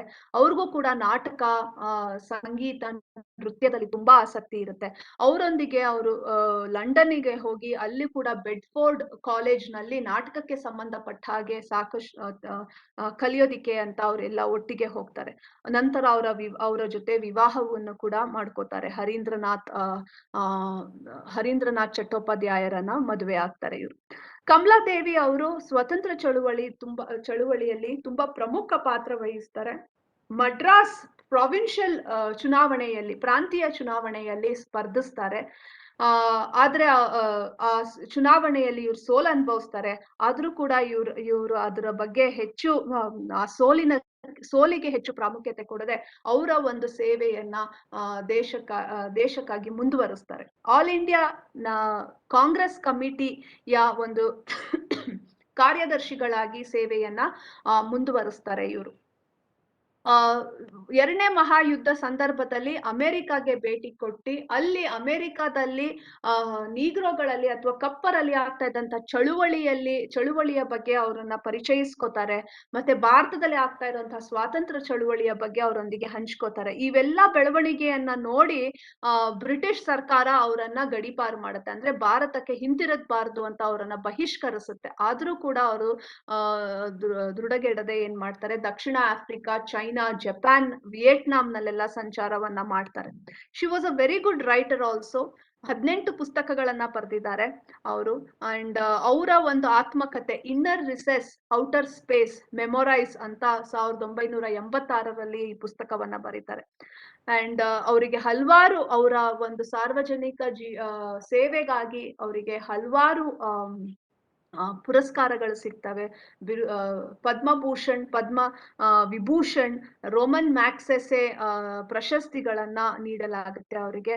ಯುನೆಸ್ಕೋನವರು ಕೂಡ ಅವರ ಒಂದು ಸೇವೆಯನ್ನ ಗುರುತಿಸಿ ಅವರಿಗೆ ಗೌರವಿಸ್ತಾರೆ. 1988ರಲ್ಲಿ ಅವರು ನಿಧನರಾಗ್ತಾರೆ. So this is about lesser known women. ಅಂದ್ರೆ ನಾವು ಕೆಲವರು, ಅಫ್ಕೋರ್ಸ್ ಕಮಲಾದೇವಿ ಒಂದು ಒಳ್ಳೆ ಮನೆತನದ ಮೇಲ್ಜಾತಿಯವರು. ನಮ್ಗೆಲ್ಲರಿಗೂ ಗೊತ್ತಿದೆ, ಸ್ವತಂತ್ರ ಚಳುವಳಿಯಲ್ಲಿ ನಾವು ಒಂದು ವರ್ಗ ಮಾತ್ರ ತುಂಬಾ ಪ್ರಮುಖವಾಗಿ ಭಾಗವಹಿಸ್ತು. ಆ ವರ್ಗದ ಪುರುಷರು ಮತ್ತೆ ಮಹಿಳೆಯರು ಹೆಚ್ಚಾಗಿ ಭಾಗವಹಿಸ್ತಾ ಇದ್ರು. So she was one of the privileged one to have received education. She belonged to the upper caste who were more liberal when compared to the other lower sections of the society here. Then we have another great leader with us from Karnataka, Bellari Siddhamma. She also was born in 1903 in a traditional family in Haveri district in Dundasi village. Her father was Kote Basappa, who was a businessman, but encouraged her to get educated. ಅವರು ಅವಳಿಗೆ ಓದೋದಿಕ್ಕೆ ಮನೆಯಲ್ಲಿ ಅಂತ ಹಲವಾರು ಪತ್ರಿಕೆಗಳನ್ನ ಮತ್ತೆ ಪತ್ರಿಕೆಗಳನ್ನ ತಂದ್ಕೊಡ್ತಾ ಇದ್ರಂತೆ ಸಿದ್ದಮ್ಮಗೆ. ಹೀಗೆ ಅವರ ಈ ಒಂದು ಹೊಸ ಚಿಂತನೆ ಮತ್ತೆ ಮಾಹಿತಿಗಳಿಗೆ ಪರಿಚಿತರಾಗಿ ಅವರಲ್ಲಿ ಒಂದು ಉದಾರವಾದ ಚಿಂತನೆ ಅನ್ನೋದನ್ನ ರೂಪಿಸ್ಕೊಳ್ಳೋದಿಕ್ಕೆ ಸಾಧ್ಯವಾಯ್ತು. ನಂತರ ಅವ್ರಿಗನ್ನ ಮುರುಗಪ್ಪನವರನಿಗೆ ಕೊಟ್ಟು ವಿವಾಹ ಮಾಡ್ತಾರೆ. ಅವರು ಕೂಡ ಮುರುಗಪ್ಪನವರು ಸ್ವತಂತ್ರ ಚಳುವಳಿಯಲ್ಲಿ ತುಂಬಾ ಸಕ್ರಿಯವಾಗಿ ಭಾಗವಹಿಸ್ತಾ ಇರ್ತಾರೆ. ಇವರ ಒಂದು ಮಾರ್ಗದರ್ಶನದಲ್ಲಿ 1938ರಲ್ಲಿ ಇವರು ಶಿವಪುರ ದಲ್ಲಿ ನಡೆಯುವಂತ ಕಾಂಗ್ರೆಸ್ ಅಧಿವೇಶನದಲ್ಲಿ ಭಾಗವಹಿಸ್ತಾರೆ. And she was also the first woman to hoist the flag also. And in 1939 ಅರಣ್ಯ ಸತ್ಯಾಗ್ರಹ ಅಂತ ಮಾಡ್ತಾರೆ. The civil disobedience movement which was started by Gandhiji, where he wanted to break all the rules. ಉಪ್ಪು ತಯಾರಿಸ್ಬೇಡಿ ಅಂದ್ರೆ ಗಾಂಧೀಜಿಯವರು ಉಪ್ಪು ತಯಾರಿಸ್ತಾರೆ. ಅರಣ್ಯ ಪ್ರವೇಶಿಸ್ಬೇಡಿ ಅಂದ್ರೆ ಅರಣ್ಯವನ್ನ ಪ್ರವೇಶಿಸ್ತಾರೆ ಗಾಂಧೀಜಿ ಅವರು. ತೆರಿಗೆ ಕೊಡಿ ಅಂದ್ರೆ ಕರ ನಿರಾಕರ ಅಂತ ಹೇಳ್ತಾರೆ. ನಾವು ತೆರಿಗೆ ಕೊಡಲ್ಲ ಅಂತ ನಿರಾಕರಿಸ್ತಾರೆ. ಸೊ ಹೀಗೆ ಕಾನೂನು ಭಂಗ ಚಳುವಳಿಯಲ್ಲಿ ಭಾಗವಹಿಸ್ತಾರೆ. ಅರಣ್ಯವನ್ನ ಪ್ರವೇಶಿಸಬೇಡಿ ಎಂದಾಗ ಅರಣ್ಯ ಸತ್ಯಾಗ್ರಹದಲ್ಲಿ ಚಿತ್ರದುರ್ಗದಲ್ಲಿ ಬಳ್ಳಾರಿ ಸಿದ್ದಮ್ಮನವರು ಭಾಗವಹಿಸ್ತಾರೆ. ಅಂಡ್ ಮೈಸೂರು ಚಲೋ, ಅರಮನೆ ಸತ್ಯಾಗ್ರಹ ನಂತರ ನಮಗೆ ಜವಾಬ್ದಾರಿ ಸರ್ಕಾರದ ರಚನೆ. ನಿಮಗೆ ಗೊತ್ತಿದೆ, ಕರ್ನಾಟಕದಲ್ಲಿ ಮೈಸೂರು ಒಡೆಯರ ಆಡಳಿತ ಇತ್ತು. ಕಾಂಗ್ರೆಸ್ ಮೈಸೂರು ಒಡೆಯರ ಆಡಳಿತ ಬೇಡ, ಒಂದು ಪ್ರಜಾಪ್ರಭುತ್ವ ಸರ್ಕಾರ ರಚನೆ ಆಗ್ಬೇಕು ಅಂತ ಹೋರಾಟ ಮಾಡ್ತಾ ಇರುತ್ತೆ. ಆ ಒಂದು ಚಳುವಳಿಯಲ್ಲೂ ಕೂಡ ಇವರು ಸಕ್ರಿಯವಾಗಿ ಭಾಗವಹಿಸಿ ಮೈಸೂರು ಚಲೋ, ಅರಮನೆ ಸತ್ಯಾಗ್ರಹ ಅಂತ ನಡೆಸ್ತಾರಲ್ಲ, ಅದರಲ್ಲಿ ಭಾಗವಹಿಸ್ತಾರೆ. She developed Matru Mandir to safeguard the health of rural women. ಗ್ರಾಮೀಣ ಮಹಿಳೆಯರ ಆರೋಗ್ಯಕ್ಕಾಗಿ ಒಂದು ಮಾತೃ ಮಂದಿರ್ ಅನ್ನೋದನ್ನ ಸ್ಥಾಪನೆ ಮಾಡ್ತಾರೆ. ನಂತರ ದಾವಣಗೆರೆ MLA ಆಗಿ ಅವರು ಆಯ್ಕೆ ಆಗ್ತಾರೆ ಸ್ವಾತಂತ್ರ್ಯ ಬಂದಾದ್ಮೇಲೆ. ಸೊ ಹೀಗೆ ಅವರು ಒಂದು ಹೋರಾಟ ದಲ್ಲಿ ಸಕ್ರಿಯವಾಗಿ ಭಾಗವಹಿಸಿ ಅವರು ಪಾಲ್ಗೊಳ್ತಾರೆ. So this is about Ballari ಸಿದ್ದಮ್ಮ's contribution to our freedom movement. So this is again she also comes from the elite class. ಹೀಗೆ ಹಲವಾರು ಮಹಿಳೆಯರನ್ನ ನಾವು ಇಲ್ಲಿ ಚರ್ಚೆ ಮಾಡಬಹುದು. ಇನ್ನೂ ಕೆಲವು ಪ್ರಮುಖ ಮಹಿಳೆಯರಂದ್ರೆ ಉಮಾಬಾಯಿ ಅನ್ನೋರು. ಉಮಾಬಾಯಿಯು ಕೂಡ ಮಂಗಳೂರಿನಲ್ಲಿ ಜನಿಸಿದವರು. ಮಂಗಳೂರಿನಲ್ಲಿ 1892ರಲ್ಲಿ ಜನಿಸ್ತಾರೆ. ಅವರು ಮುಂಬೈಗೆ ಹೋದಾಗ ಮುಂಬೈನಲ್ಲಿ ಅವರಿಗೆ ಸಾಕಷ್ಟು Mumbai was the heart of the freedom movement because it was belonging to the Bombay presidency. Bombay presidency ಒಂದು ಪ್ರಮುಖ ಭಾಗವಾಗಿತ್ತು. ನೇರವಾಗಿ ಬ್ರಿಟಿಷ್ ಆಡಳಿತಕ್ಕೆ ಒಳಪಟ್ಟಾಗ ತಿಲಕ್ ಅಂಥವರ ಒಂದು ಹೋರಾಟ ಅಲ್ಲಿ ತುಂಬಾ ತೀವ್ರವಾಗಿ ನಡೀತಾ ಇತ್ತು. So when she was married at the age of 13. ಅವಾಗೆಲ್ಲ ತುಂಬಾ ಚಿಕ್ಕ ವಯಸ್ಸಿಗೆ ಹೆಣ್ಮಕ್ಳಿಗೆ ಮದುವೆ ಮಾಡ್ತಾ ಇದ್ರು. ನೀವು ಯಾರೇ ಆ ಕಾಲದವ್ರನ್ನ ಕೇಳಿ 13-14ಕ್ಕೆಲ್ಲ ಅವರ ವಿವಾಹವಾಗಿರ್ತಾ ಇತ್ತು. Because that was considered to be the age of marriage for girls. ಆ ಕಾಲದಲ್ಲಿ ಅದು ನಾರ್ಮಲ್ ಆಗಿತ್ತು. ಇವಾಗ ಅದನ್ನ ಬಾಲ ವಿವಾಹ ಅಂತೀವಿ, but in those days it was considered to be normal. So she married Sanjeev Rao Kundapur, and her father-in-law Anand Rao Kundapur was a very great fighter, reformist, and he was very liberal, and he was working for the upliftment of women. ಮಹಿಳೆಯರ ಒಂದು ಸುಧಾರಣೆಗಾಗಿ ತುಂಬಾ ಶ್ರಮಿಸ್ತಾ ಇದ್ದಂಥವ್ರು. ಉಮಾಬಾಯಿ ಇಂಥ ಒಂದು ವಾತಾವರಣದಲ್ಲಿ ತಮ್ಮ ಶಿಕ್ಷಣವನ್ನ ಮುಂದುವರಿಸೋದಿಕ್ಕೆ ಸಾಧ್ಯವಾಯಿತು. ವಿವಾಹ ಆದ್ಮೇಲೂ ಕೂಡ ಶಿಕ್ಷಣವನ್ನ ಮುಂದುವರಿಸ್ತಾರೆ ಇವರು. ಆ ನಂತರ ಅವರ ಒಂದು ಮಾವನಿಗೆ ಅವರು ತಮ್ಮ ಒಂದು ಸಮಾಜ ಸೇವೆಯಲ್ಲಿ ಕೂಡ ಸಹಾಯ ಮಾಡೋದಿಕ್ಕೆ ಶುರು ಮಾಡ್ತಾರೆ. ಅವರು ಒಂದು ಗುಣಾದೇವಿ ಮಹಿಳಾ ಸಮಾಜನ ಸ್ಥಾಪಿಸಿ ಅಲ್ಲಿ ಅದರಲ್ಲಿ ಸಕ್ರಿಯವಾಗಿ ಸಮಾಜ ಸೇವೆಯಲ್ಲಿ ತಮ್ಮನ್ನ ತೊಡಗಿಸ್ಕೊತಾರೆ. ಲೋಕಮಾನ್ಯ ತಿಲಕ್ ಒಂದು 1920ರಲ್ಲಿ ಲೋಕಮಾನ್ಯ ತಿಲಕ್ ಸಾವನ್ನಪ್ತಾರೆ. ಆ ಒಂದು ಸಂದರ್ಭದಲ್ಲಿ ಅಲ್ಲಿ ನಡೆದಂತಹ ಒಂದು ಮೆರವಣಿಗೆಯಲ್ಲಿ ಪಾಲ್ಗೊಂಡು ಅವಾಗ ಅವರಿಗೆ ಸ್ವಾತಂತ್ರ್ಯದ ಚಳುವಳಿಯ ಒಂದು ಪರಿಚಯವಾಗುತ್ತೆ. ಅಲ್ಲಿ ನಡೆದಿದ್ದಂತಹ ಜನರನ್ನ ನೋಡಿ ಹೇಗೆ ಪೊಲೀಸ್ನವರು ಆ ಜನವನ್ನ ನಿಯಂತ್ರಿಸೋದಿಕ್ಕೆ ಎಷ್ಟು ಸಂಘರ್ಷ ಮಾಡ್ತಾ ಇದ್ದಾರೆ ಅನ್ನೋದು ನೋಡಿ ಎಂಥ ನಾಯಕ ಇವರು, ಮತ್ತೆ ಅವರ ಉದ್ದೇಶವೇನಾಗಿತ್ತು ಅಂತ ತಿಳ್ಕೊತಾರೆ. ಅವಾಗ ಅವ್ರು ಕಾಂಗ್ರೆಸ್ಸಿಗೆ ಸೇರ್ಕೊಂಡು ಕಾಂಗ್ರೆಸ್ನಲ್ಲಿ ಸೇವೆಯನ್ನ, ಸ್ವಾತಂತ್ರ್ಯ ಚಳುವಳಿಯಲ್ಲಿ ಭಾಗವಹಿಸೋದಿಕ್ಕೆ ಪ್ರಾರಂಭ ಮಾಡ್ತಾರೆ. ಖಾದಿಯನ್ನ ಮತ್ತೆ ಖಾದಿಯ ಬಗ್ಗೆ ಪ್ರಚಾರ ಮಾಡ್ತಾರೆ. ಖಾದಿ ವಸ್ತುಗಳನ್ನ ಬಳಸಿ, ಕೈಮಗ್ಗದ ವಸ್ತುಗಳನ್ನ ಬಳಸಿ, ವಿದೇಶದಲ್ಲಿ ತಯಾರಾದಂತ ಬಟ್ಟೆಗಳನ್ನ ತ್ಯಜಿಸಿ ಸ್ವದೇಶಿ ವಸ್ತುಗಳನ್ನ ಬಳಸಿ ಅಂತ ಹೇಳಿ ಹೋರಾಟವನ್ನ ಮಾಡ್ತಾರೆ. 25ನೇ ವಯಸ್ಸಿನಲ್ಲಿ ತಮ್ಮ ಪತಿಯನ್ನ ಕಳ್ಕೊತಾರೆ. ಅದಾದ ನಂತರ ಅವರು ಅವರ ಮಾವನ ಆಶ್ರಯದಲ್ಲೇ ಅವರ ತಮ್ಮ ಒಂದು ಹೋರಾಟವನ್ನ ಮುಂದುವರಿಸೋದನ್ನ ನೋಡ್ತೀವಿ. NS ಹರ್ಡೀಕರ್ ಅನ್ನೋರು ಆ ಸಂದರ್ಭದಲ್ಲಿ ಹಿಂದೂಸ್ತಾನಿ ಸೇವಾ ದಳ್ ಅನ್ನೋದನ್ನ ಸ್ಥಾಪನೆ ಮಾಡ್ತಾರೆ. ಸ್ವಯಂ ಸೇವಕರನ್ನ ತರಬೇತಿ ಕೊಡೋದಿಕ್ಕೆ ಅಂತಾನೆ ಇದನ್ನ ಕಾಂಗ್ರೆಸ್ಸಿನ ಸ್ವಯಂ ಸೇವಕರಿಗೆ ತರಬೇತಿ ಕೊಡಬೇಕು, ಶಿಸ್ತನ್ನ ಕಲಿಸ್ಬೇಕು ಅನ್ನೋ ಉದ್ದೇಶದಿಂದ ಹಿಂದೂಸ್ತಾನಿ ಸೇವಾ ದಳ್ ಅನ್ನೋದನ್ನ ಸ್ಥಾಪಿಸಿರ್ತಾರೆ NS ಹರ್ಡೀಕರ್ ಅವರು. ಆ ಒಂದು ಮಹಿಳಾ ವಿಭಾಗಕ್ಕೆ ಉಮಾಬಾಯಿ ಅವರನ್ನ ನಾಯಕರನ್ನಾಗಿ ಮಾಡ್ತಾರೆ. ಬೆಲ್ಗಾಂನಲ್ಲಿ ನಡೆದಂತಹ 1924ರ ಒಂದು ಅಧಿವೇಶನದಲ್ಲಿ ಇವರು ಸ್ವಯಂ ಸೇವಕರನ್ನ, ಮಹಿಳಾ ಸ್ವಯಂ ಸೇವಕರನ್ನ ಉಮಾಬಾಯಿ ಅವರು ಇಡೀ ಕರ್ನಾಟಕದಿಂದ ಸುಮಾರು 155 ಮಹಿಳೆಯರನ್ನ ಸಂಗ್ರಹಿಸಿ ಈ ಸ್ವಯಂ ಕೆಲಸವನ್ನ ಸೇವಕರಾಗಿ ಈ ಬೆಳಗಾಂ ಅಧಿವೇಶನದಲ್ಲಿ ಕೆಲಸ ಮಾಡೋದಕ್ಕೆ ಕರೆತರ್ತಾರೆ. ಎಷ್ಟು ನಿಷ್ಠೆಯಿಂದ ಸೇವೆ ಮಾಡ್ತಾರೆ ಅಂದ್ರೆ, ಅದರಲ್ಲೂ ಕೂಡ ತುಂಬಾ ಸಂಪ್ರದಾಯಸ್ಥ ಮನೆಗಳಿಂದ ಬಂದುವಂತ ವಿಧವೆಯರು, ಯಾವತ್ತೂ ಮನೆಯಿಂದ ಕಾಲ್ ಹೊರಗಡೆನೆ ಇಟ್ಟಿರೋದಿಲ್ಲ ಅಂಥ ಮಹಿಳೆಯರು ಬಂದು ಇಲ್ಲಿ ಈ ಅಧಿವೇಶನದಲ್ಲಿ ಜನರಿಗೆ ಬೇಕಾದಂತ ಅನುಕೂಲಗಳನ್ನ ಮಾಡೋದನ್ನ ನೋಡಿ ಎಲ್ಲರಿಗೂ ಆಶ್ಚರ್ಯವಾಗುತ್ತಂತೆ. ಇಷ್ಟು ಮಹಿಳೆಯರು ಈ ರೀತಿ ಬರ್ತಾ ಇದಾರಲ್ಲ ಅಂತ. ಮೊದಲ ಬಾರಿಗೆ ಈ ರೀತಿ ಸಾರ್ವಜನಿಕ ಜೀವನದಲ್ಲಿ ಮಹಿಳೆಯರು ಪಾಲ್ಗೊಳ್ತಿರೋದನ್ನ ನೋಡಿ ಆಶ್ಚರ್ಯವಾಗುತ್ತೆ ಎಲ್ಲರಿಗೂ. ಸೊ ಉಮಾಬಾಯಿ ಅವರು ಯರವಾಡ ಜೈಲಿಗೂ ಕೂಡ ಈ ಸ್ವಾತಂತ್ರ್ಯ ಚಳುವಳಿಯಲ್ಲಿ ಭಾಗವಹಿಸಿದ್ದಕ್ಕಾಗಿ ಅವರಿಗೆ ಶಿಕ್ಷೆಯನ್ನು ಆಗುತ್ತೆ. ಆ ಸಂದರ್ಭದಲ್ಲಿ ತಮ್ಮ ಮಾವನನ್ನ ಕಳ್ಕೊತಾರೆ. ಅವರು ತುಂಬಾ ಒಂದು ಮಾನಸಿಕ ಏನದು ಸಪೋರ್ಟ್ ಆಗಿರ್ತಾರೆ, ಇಮೋಷನಲ್ ಸಪೋರ್ಟ್ ಆಗಿರ್ತಾರೆ. ಅವ್ರ ಎಲ್ಲಾ ಚಟುವಟಿಕೆಗಳಿಗೆ ಬೆನ್ನೆಲುಬಾಗಿ ನಿಂತಿರೋ ಅಂತಹ ಒಂದು ಆಧಾರ ಸ್ತಂಭ ಇಲ್ಲದಾಗ ಆಗುತ್ತೆ. ತುಂಬಾ ಅವ್ರು ನಿರಾಶಿತರಾಗ್ತಾರೆ. ಆದ್ರೂ ಕೂಡ ತಮ್ಮ ಒಂದು ಇದನ್ನ ಧೈರ್ಯವನ್ನ ತಗೊಂಡು ಜೀವನವನ್ನ ನಡೆಸ್ತಾರೆ.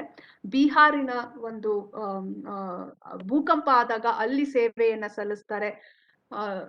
ಚಲೇಜಾವ್ ಅಂದ್ರೆ ಕ್ವಿಟ್ ಇಂಡಿಯಾ ಮೂವ್ಮೆಂಟ್ ಅಲ್ಲಿ ಭಾಗವಹಿಸ್ತಾರೆ. ಕರ ನಿರಾಕಾರ ಚಳುವಳಿಯಲ್ಲಿ ಭಾಗವಹಿಸ್ತಾರೆ. ನಿಮ್ಗೆಲ್ಲರಿಗೂ ಗೊತ್ತಿರ್ಬೋದು, ನಾನು ಹೇಳ್ತಾ ಇದ್ದೆ ನಿಮ್ಗೆ ಸ್ಟಾರ್ಟಿಂಗ್ ಅಲ್ಲೇ, ಕರ್ನಾಟಕದಲ್ಲಿ ಕೇವಲ ಪ್ರಮುಖ ನಾಯಕರನ್ನಲ್ಲ, ಪ್ರತಿಯೊಬ್ಬರ ಸಾಧನೆಯನ್ನ ಗುರುತಿಸ್ಬೇಕು ಅಂತ. ಈ ಕರ ನಿರಾಕಾರ ಚಳುವಳಿ ಗಾಂಧೀಜಿ ಅವ್ರು ಹೇಳ್ಬಿಡ್ತಾರೆ, ಯಾರು ತೆರಿಗೆಯನ್ನ ಕಟ್ಬೇಡಿ ಅಂತ. ಸೊ ಎಲ್ಲಾರು ಅಲ್ಲಿ ಕೂತ್ಕೊಂಡು ಮಹಿಳೆಯರು ಪಿಕೆಟಿಂಗ್ ಮಾಡೋದು, ಅಂದ್ರೆ ಸಾರಾಯಿ ಅಂಗಡಿ ಮುಂದೆ ಕೂತ್ಕೊಂಡು ಹೋರಾಟವನ್ನ ಮಾಡೋದು, ಕರ ನಿರಾಕಾರ ಚಳುವಳಿಯಲ್ಲಿ ಭಾಗವಹಿಸೋದು, ಮೆರವಣಿಗೆಗಳಲ್ಲಿ ಭಾಗವಹಿಸೋದನ್ನ ಪ್ರಾರಂಭ ಮಾಡ್ತಾರೆ. ಗಾಂಧೀಜಿಯವರ ಈ ಕೂಗಿಗೆ ಹೂಗುಟ್ಟು ಅವರೆಲ್ಲರೂ ಪಾಲ್ಗೊಳ್ಳೋದಿಕ್ ಶುರು. ಬ್ರಿಟಿಷ್ನವ್ರು ಏನ್ ಮಾಡ್ತಾರೆ, ಯಾರ್ಯಾರು ಮೆರವಣಿಗೆಗಳಲ್ಲಿ ಪಾಲ್ಗೊಳ್ತಾ ಇರ್ತಾರೋ ಅವ್ರನ್ನೆಲ್ಲ ತಗೊಂಡೋಗಿ ಜೈಲಿಗೆ ಹಾಕ್ಬಿಡ್ತಾರೆ. ಈ ಮಹಿಳೆಯರಿಗೆ ಯಾವುದೇ ರೀತಿ ಇವರಿಗೆ ಈ ಇಡೀ ಸ್ವಾತಂತ್ರ್ಯ ಚಳುವಳಿ ಅನ್ನೋದೇನು ಅನ್ನೋ ಪರಿಕಲ್ಪನೆಯು ಪೂರ್ಣವಾಗಿರೋದಿಲ್ಲ. ಏನೋ ಅನ್ಯಾಯ ಆಗ್ತಾ ಇದೆ, ಆ ಅನ್ಯಾಯದ ವಿರುದ್ಧ ನಾವು ಪ್ರತಿಭಟಿಸ್ಬೇಕು ಅಂತ ಬಂದಿರ್ತಾರೆ, ಪ್ರತಿಭಟನೆ ಮಾಡ್ತಾ ಇರ್ತಾರೆ. ಸಡನ್ ಆಗಿ ಅವ್ರನ್ನ ಗೊತ್ತಿಲ್ಲದೆ ಇರೋ ಜಾಗಕ್ಕೆ ಜೈಲಿಗೆ ತಗೊಂಡೋಗಿ ಹಾಕಿ ನಂತರ ಅವ್ರನ್ನ ಬಿಡುಗಡೆ ಮಾಡಿ ರೈಲ್ವೆ ಸ್ಟೇಷನ್ಗೆ ತಂದು ಬಿಟ್ಟು ಹೋಗ್ಬಿಡ್ತಾರೆ. ದಾರಿ ಗೊತ್ತಿಲ್ಲ, ಯಾವ ಊರು ಏನು ಗೊತ್ತಿಲ್ಲ ಅವರಿಗೆ, ಯಾರನ್ನ ಸಂಪರ್ಕಿಸ್ಬೇಕು ಅಂತ ಗೊತ್ತಿಲ್ಲ. ಆಗ ಉಮಾಬಾಯಿ ಅವರು ಬಂದು ಅಂತ ಮಹಿಳೆಯರಿಗೆ ಆಶ್ರಯವನ್ನ ಕೊಟ್ಟು ಅವರವರ ಊರುಗಳಿಗೆ ಕಳಿಸುವಂತಹ ಸಹಾಯವನ್ನ ಮಾಡ್ತಾರೆ. ಸೊ ಹೀಗೆ ಹಲವಾರು ಕ್ಷೇತ್ರದಲ್ಲಿ ಉಮಾಬಾಯಿ ಅವರು ಹೋರಾಟವನ್ನ ಮಾಡಿ ದೇಶಕ್ಕಾಗಿ ಹೋರಾಟವನ್ನ ಮಾಡಿರೋದ್ರ ಬಗ್ಗೆ ನಮಗೆ ಈ ರೀತಿಯಾದ ಮಾಹಿತಿ ಸಿಗುತ್ತೆ. ಯಶೋಧರ ದಾಸಪ್ಪ ಅನ್ನೋರು ಮತ್ತೊಬ್ರು ನಾಯಕರು. ಅವರು ಕೂಡ ಶ್ರೀಮಂತ ಮನೆತನದಿಂದ ಬಂದಂತಹ ಆ ಹಿನ್ನೆಲೆಯನ್ನ ಹೊಂದಿದ್ದಾರೆ. ಅವರ ಕುಟುಂಬಸ್ಥರೆಲ್ಲರೂ ಕೂಡ ಹಲವಾರು ಪ್ರಮುಖ ಹುದ್ದೆಗಳಲ್ಲಿ ಇದ್ದಂಥವರು. ಇವರು ಕೂಡ ಸ್ವಾತಂತ್ರ್ಯ ಚಳುವಳಿಯಲ್ಲಿ ಭಾಗವಹಿಸ್ತಾರೆ. ಗಾಂಧೀಜಿಯವರ ಕರೆ ಕೊಟ್ಟಂತ ಎಲ್ಲಾ ಚಳುವಳಿಗಳಲ್ಲಿ ಕರ್ನಾಟಕದಲ್ಲಿ ಸಕ್ರಿಯವಾಗಿ ಭಾಗವಹಿಸ್ತಾರೆ. ವಿದುರಾಶ್ವತ ಸತ್ಯಾಗ್ರಹ ಆಗಿರ್ಬೋದು, ಫಾರೆಸ್ಟ್ ಸತ್ಯಾಗ್ರಹ ಆಗಿರ್ಬೋದು, ಕಾಡನ್ನ ಪ್ರವೇಶಿಸುವಂತಹ ಸತ್ಯಾಗ್ರಹವಾಗಿರ್ಬೋದು, ಇದ್ರಲ್ಲೆಲ್ಲ ಭಾಗವಹಿಸ್ತಾರೆ. ಜೈಲಿಗೆ ಹೋಗಿ ಬರ್ತಾರೆ. ಜೈಲ್ನಲ್ಲಿ ಹೋಗಿ ಬಂದಾಗ ಅವ್ರಿಗೆ ಗೊತ್ತಾಗುತ್ತೆ ಜೈಲ್ನಲ್ಲಿ ಒಳ್ಳೆ ಸೌಲಭ್ಯಗಳಿಲ್ಲ ಅಂತ. ಅವಾಗ ಅದ್ರ ವಿರುದ್ಧ ಹೋರಾಟವನ್ನ ಮಾಡ್ತಾರೆ ಅವರು.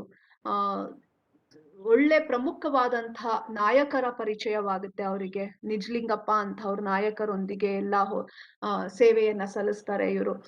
She was the first women to become the cabinet minister in Karnataka, and she made news by resigning for the post in protest against lifting of prohibition in state of Karnataka in the year 1969.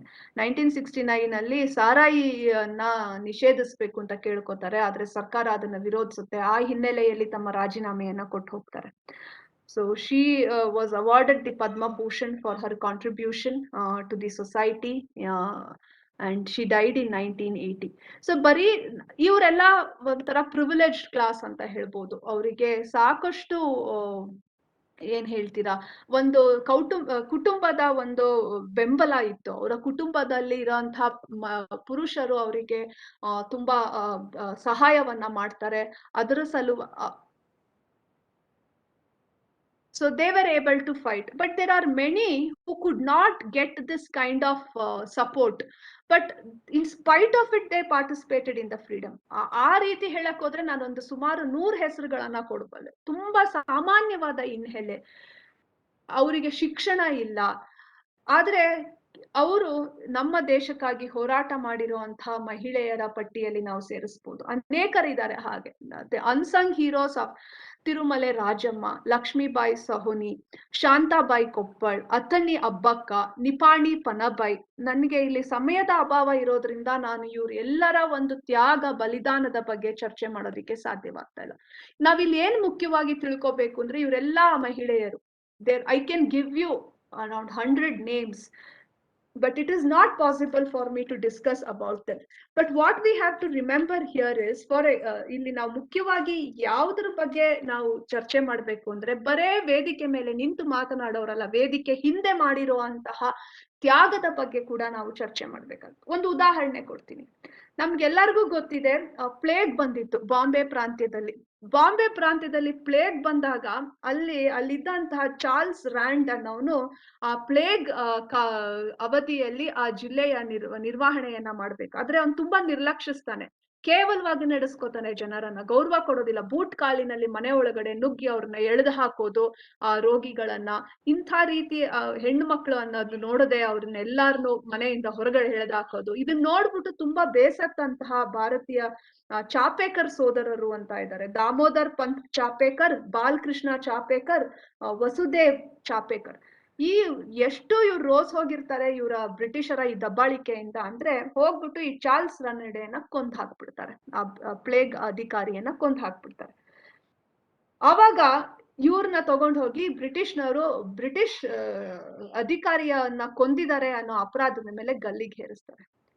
ಅವರ ಮನೆಯಲ್ಲಿ ಇದ್ದಂತಹ ಅವರ ಹೆಂಡತಿಯರು ಯಾವತ್ತು ಆಧಾರವಾಗಿದ್ದ, ಇವರೇ ಆಧಾರ ಅವರಿಗೆ ಶಿಕ್ಷಣ ಇಲ್ಲ, ಓದಿಲ್ಲ, ಹೊರಗಡೆ ಹೋಗಿ ದುಡಿಯೋ ಅಂತಹ ಒಂದು ಒಂದು ವಾತಾವರಣ ಇರ್ಲಿಲ್ಲ ಆ ಸಮಾಜದಲ್ಲಿ. ಇವತ್ತಂತೂ ನಮಗೆ ಏನೋ ಆಯ್ತು ಹೆಚ್ಚು ಕಮ್ಮಿ ಅಂದ್ರೆ ಹೊರಗಡೆ ಹೋದ್ರೆ ಕೆಲಸವನ್ನಾದ್ರೂ ಕೊಡ್ತಾರೆ. ಅವಾಗ ಮಹಿಳೆಯರು ಹೆಚ್ಚು ಮನೆಯಿಂದ ಹೊರಗಡೆ ಬಂದು ಕೆಲಸ ಮಾಡುವಂತಹ ಒಂದು ಸಂದರ್ಭ ಇರ್ಲಿಲ್ಲ, ಅವಕಾಶಗಳು ಇರ್ಲಿಲ್ಲ. ಅಂಥದ್ರಲ್ಲಿ ಇವ್ರ ಜೀವನವನ್ನ ಹೇಗ್ ನಡೆಸಿರ್ಬೇಕು ಯೋಚನೆ ಮಾಡಿ.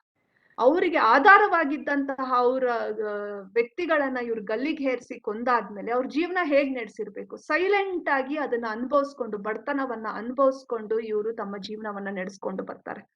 ಇಂಥ ಇದು ತ್ಯಾಗ ತಾನೆ, ಈ ಮಹಿಳೆಯರ ತ್ಯಾಗ. ಎಷ್ಟು ತ್ಯಾಗ ಮಾಡಿರ್ತಾರೆ. ಅದೇ ರೀತಿ ನಾವು ಭಗತ್ ಸಿಂಗ್ ನಿಮಗೆ ಗೊತ್ತಿದೆ, ಅವ್ರ ತಾಯಿ ವಿದ್ಯಾವತಿ. ಭಗತ್ ಸಿಂಗ್ ಅನ್ನ ಗಲ್ಲಿಗೆ ಹೇರಿಸ್ಬಿಟ್ಟು ಚಿಕ್ಕ ವಯಸ್ಸು ಅವನ ಗಲ್ಲಿಗೆ ಹೇರಿಸೋದು ಅಷ್ಟೇ ಅಲ್ಲ, ನಂತರ ಅವನ ಗಲ್ಲಿಗೆ ಹೇರಿಸಿದ್ಮೇಲೆ ಅವನ ದೇಹವನ್ನ ತುಂಡಾಗಿ ಕತ್ತರಿಸಿ ಚೀಲದಲ್ಲಿ ತುಂಬ್ಕೊಂಡು ಹೋಗಿ ಬಿಸಾಡ್ತಾರೆ. ಅದನ್ನ ಸುದ್ದಿಯನ್ನ ಅವ್ರ ತಾಯಿಗೆ ವಿದ್ಯಾವತಿಗೆ ತಂದು ಹೇಳ್ತಾರೆ. ಅವಾಗ ಅವಳು ಆ ದುಃಖವನ್ನ ಹೇಗೆ ಸಹಿಸ್ಕೊಳ್ಬೇಕು? ವಯಸ್ಸಿಗೆ ಬಂದಂತ ಮಗ ಆಧಾರವಾಗಿರ್ಬೇಕು, ದುಡಿದು ತಂದು ಹಾಕಿ ಸಾಕ್ಬೇಕು ತಂದೆ ತಾಯ. ಆ ವಯಸ್ಸಿನಲ್ಲಿ ಅವಳು ಮಗನ ಸಾವಿನ ಸುದ್ದಿಯನ್ನ ಕೇಳಿ, and she will live for 88 years, 88 ವರ್ಷಗಳ ಕಾಲ ಜೀವಂತವಾಗಿರ್ತಾಳೆ.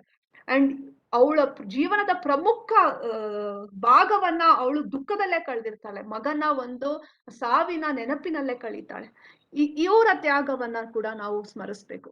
ವೇದಿಕೆ ಮೇಲೆ ಬರ್ದೇ ಇರಬಹುದು ವಿದ್ಯಾವತಿ ಆಗಿರ್ಬೋದು, ಆದ್ರೆ ಚಾಪೆಕಾರ ಅವರ ಪತ್ನಿಯರಾಗಿರ್ಬೋದು, ಅವ್ರು ಯಾರು ವೇದಿಕೆ ಮೇಲೆ ಬಂದು ಆದ್ರೆ ಅವ್ರು ಮಾಡಿದಂಥ ತ್ಯಾಗ ಬಲಿದಾನ ಅವು ಕೂಡ ನಾವು ಸ್ಮರಿಸ್ಬೇಕಾಗತ್ತೆ. ಸೊ ಹೀಗೆ ಹಲವಾರು ಜನ ಇದ್ದಾರೆ ನಮ್ಮ ಒಂದು ಸ್ವತಂತ್ರ ಚಳುವಳಿಯಲ್ಲಿ ಭಾಗವಹಿಸಿದಂಥ ಮಹಿಳೆಯರು, ನೇರವಾಗಿ ಪರೋಕ್ಷವಾಗಿ ತಮ್ಮ ಪತಿಯರಿಗೆ ಬೆನ್ನೆಲುಬಾಗಿ ನಿಂತು ತಮ್ಮ ಮಕ್ಕಳಿಗೆ ಒಂದು ಪೋಷಣೆಯನ್ನ ಮಾಡಿ ಪ್ರೇರಣೆಯನ್ನ ಕೊಟ್ಟು ಸ್ವತಂತ್ರ ಚಳುವಳಿಯಲ್ಲಿ ಭಾಗವಹಿಸಿದಂಥ ಇಂಥ ನೂರಾರು ಮಹಿಳೆಯರಿದ್ದಾರೆ. ಅವರನ್ನ ಸ್ಮರಿಸ್ಬೇಕಾಗತ್ತೆ ಈ ಸಂದರ್ಭದಲ್ಲಿ, ಅವರ ತ್ಯಾಗವನ್ನ ನಾವು ನೆನಪಿಸ್ಕೋಬೇಕಾಗತ್ತೆ. We have to understand their sacrifices, recognise their struggle. ಅವರು ಎದುರಿಸಿದಂತಹ ಸವಾಲುಗಳು, ಕಷ್ಟಗಳನ್ನ ನಾವು ಪರಿಗಣಿಸ್ಬೇಕಾಗತ್ತೆ. ಅವರ ಈ ಒಂದು ಎಲ್ಲಾ ತ್ಯಾಗದ ಪರಿಣಾಮವಾಗಿ ಇವತ್ತು ನಾವು ಈ ಸಮಾಜ ನಮಗೆ ನಿರ್ಮಾಣ ಮಾಡಿ ಕೊಟ್ಟಿದ್ದಾರೆ. So with this, I would like to conclude my talk about women and role of women in Karnataka. And ಇಲ್ಲಿ ನಾನು ಒಂದು ಬಿಬ್ಲಿಯೋಗ್ರಫಿಯನ್ನ ಕೂಡ ನಿಮ್ಮೊಂದಿಗೆ ಶೇರ್ ಮಾಡ್ತಾ ಇದ್ದೀನಿ. ನಾನು ಯಾವ ಒಂದು ಪುಸ್ತಕಗಳನ್ನ ರೆಫರ್ ಮಾಡಿದ್ದೀನಿ ಅಂತ ಕೆಲವು ಪುಸ್ತಕಗಳ ಹೆಸರುಗಳನ್ನ ಹಾಕಿದ್ದೀನಿ ಇಲ್ಲಿ. Women in social reform in modern India, Sumit Sarkar ಮತ್ತೆ ತನಿಕಾ ಸರ್ಕಾರ್ ಅವರಿಂದ ಕೆಲವು ವಿಚಾರಗಳನ್ನ ತಗೊಂಡಿದ್ದೀನಿ. History of doing, Radha Kumar. Women in modern India, Geraldine Forbes. ಸ್ವಾತಂತ್ರ್ಯ ಹೋರಾಟದ ಹಲವು ಮುಖಗಳು, doctor Suryanath Kamath. Intimate enemy, Ashis Nandy. ಇನ್ನೂ ಹಲವಾರು ಪುಸ್ತಕಗಳು ನಾನು ಮಿಥಿಕ್ ಸೊಸೈಟಿನಲ್ಲಿ ರೆಫರ್ ಮಾಡಿ ಅವುಗಳಿಂದ ಸಂಗ್ರಹಿಸಿದಂತಹ ಮಾಹಿತಿ ಇವೆಲ್ಲ. ನನ್ಗೆ I hope I have done justice in giving and I hope I have reached all of you.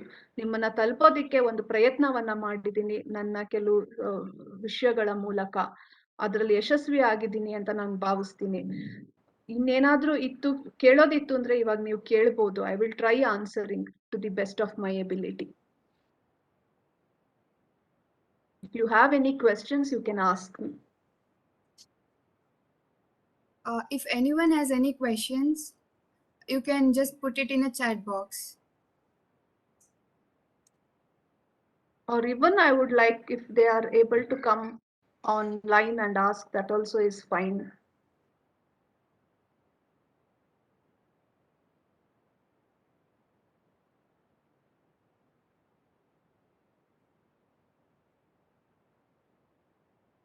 Any questions?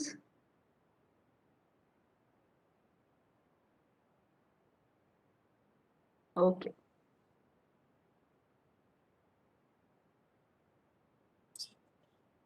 I hope there is no questions. If Okay. anyone has, you can just put it in a chat box.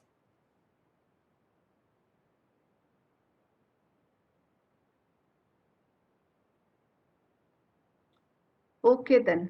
If we have no questions, then we can move on and end this webinar.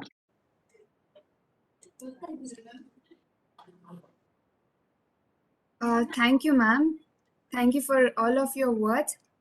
You have let us know about more about the women's in Karnataka. We got to know about new women's about whom we did not study. And thank you so much, ma'am.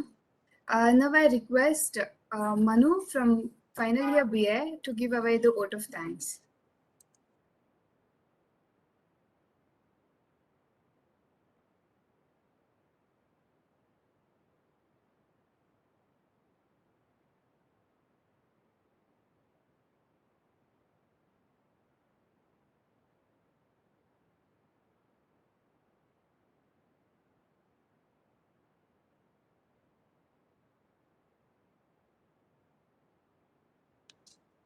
Yes. Finally, we are at the last item of this event, that is vote of thanks. Good afternoon, everyone. It has been such an honor to me to be a part of this wonderful event. 100 years is a true milestone to celebrate and engage in some serious debates. In addition to a celebration, today is a day to look at the role that the women play in the work we do and in our own workplace.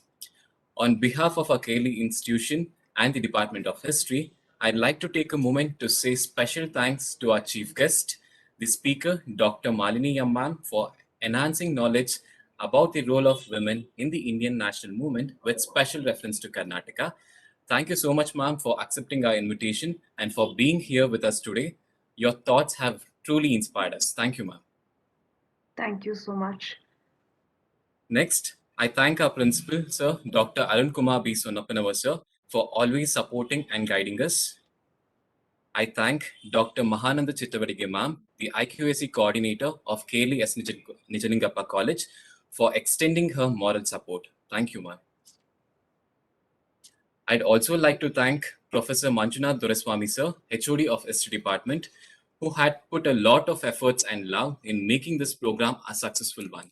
Thank you, sir. I thank Rajiv sir, Assistant Professor of Biotechnology, for his technical support. I also render my heartfelt gratitude to all the HODs and coordinators for making their presence over here today. Finally, a wide round of applause and thanks to all the participants who made this event a memorable one. And I'd also like to thank all of you present here for making their time to be with us today and helping us make this event a grand success. Thank you, one and all.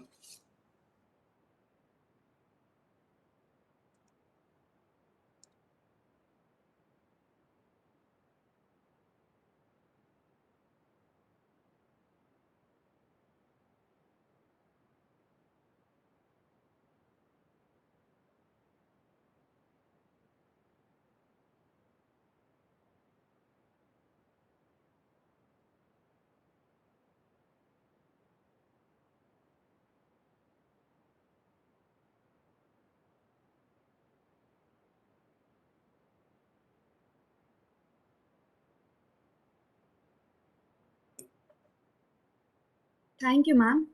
I request everyone to fill the feedback form and you'll get a certificate. Thank you. Feedback form is in the chat box. Thank you. After filling the feedback form, you can leave the meeting.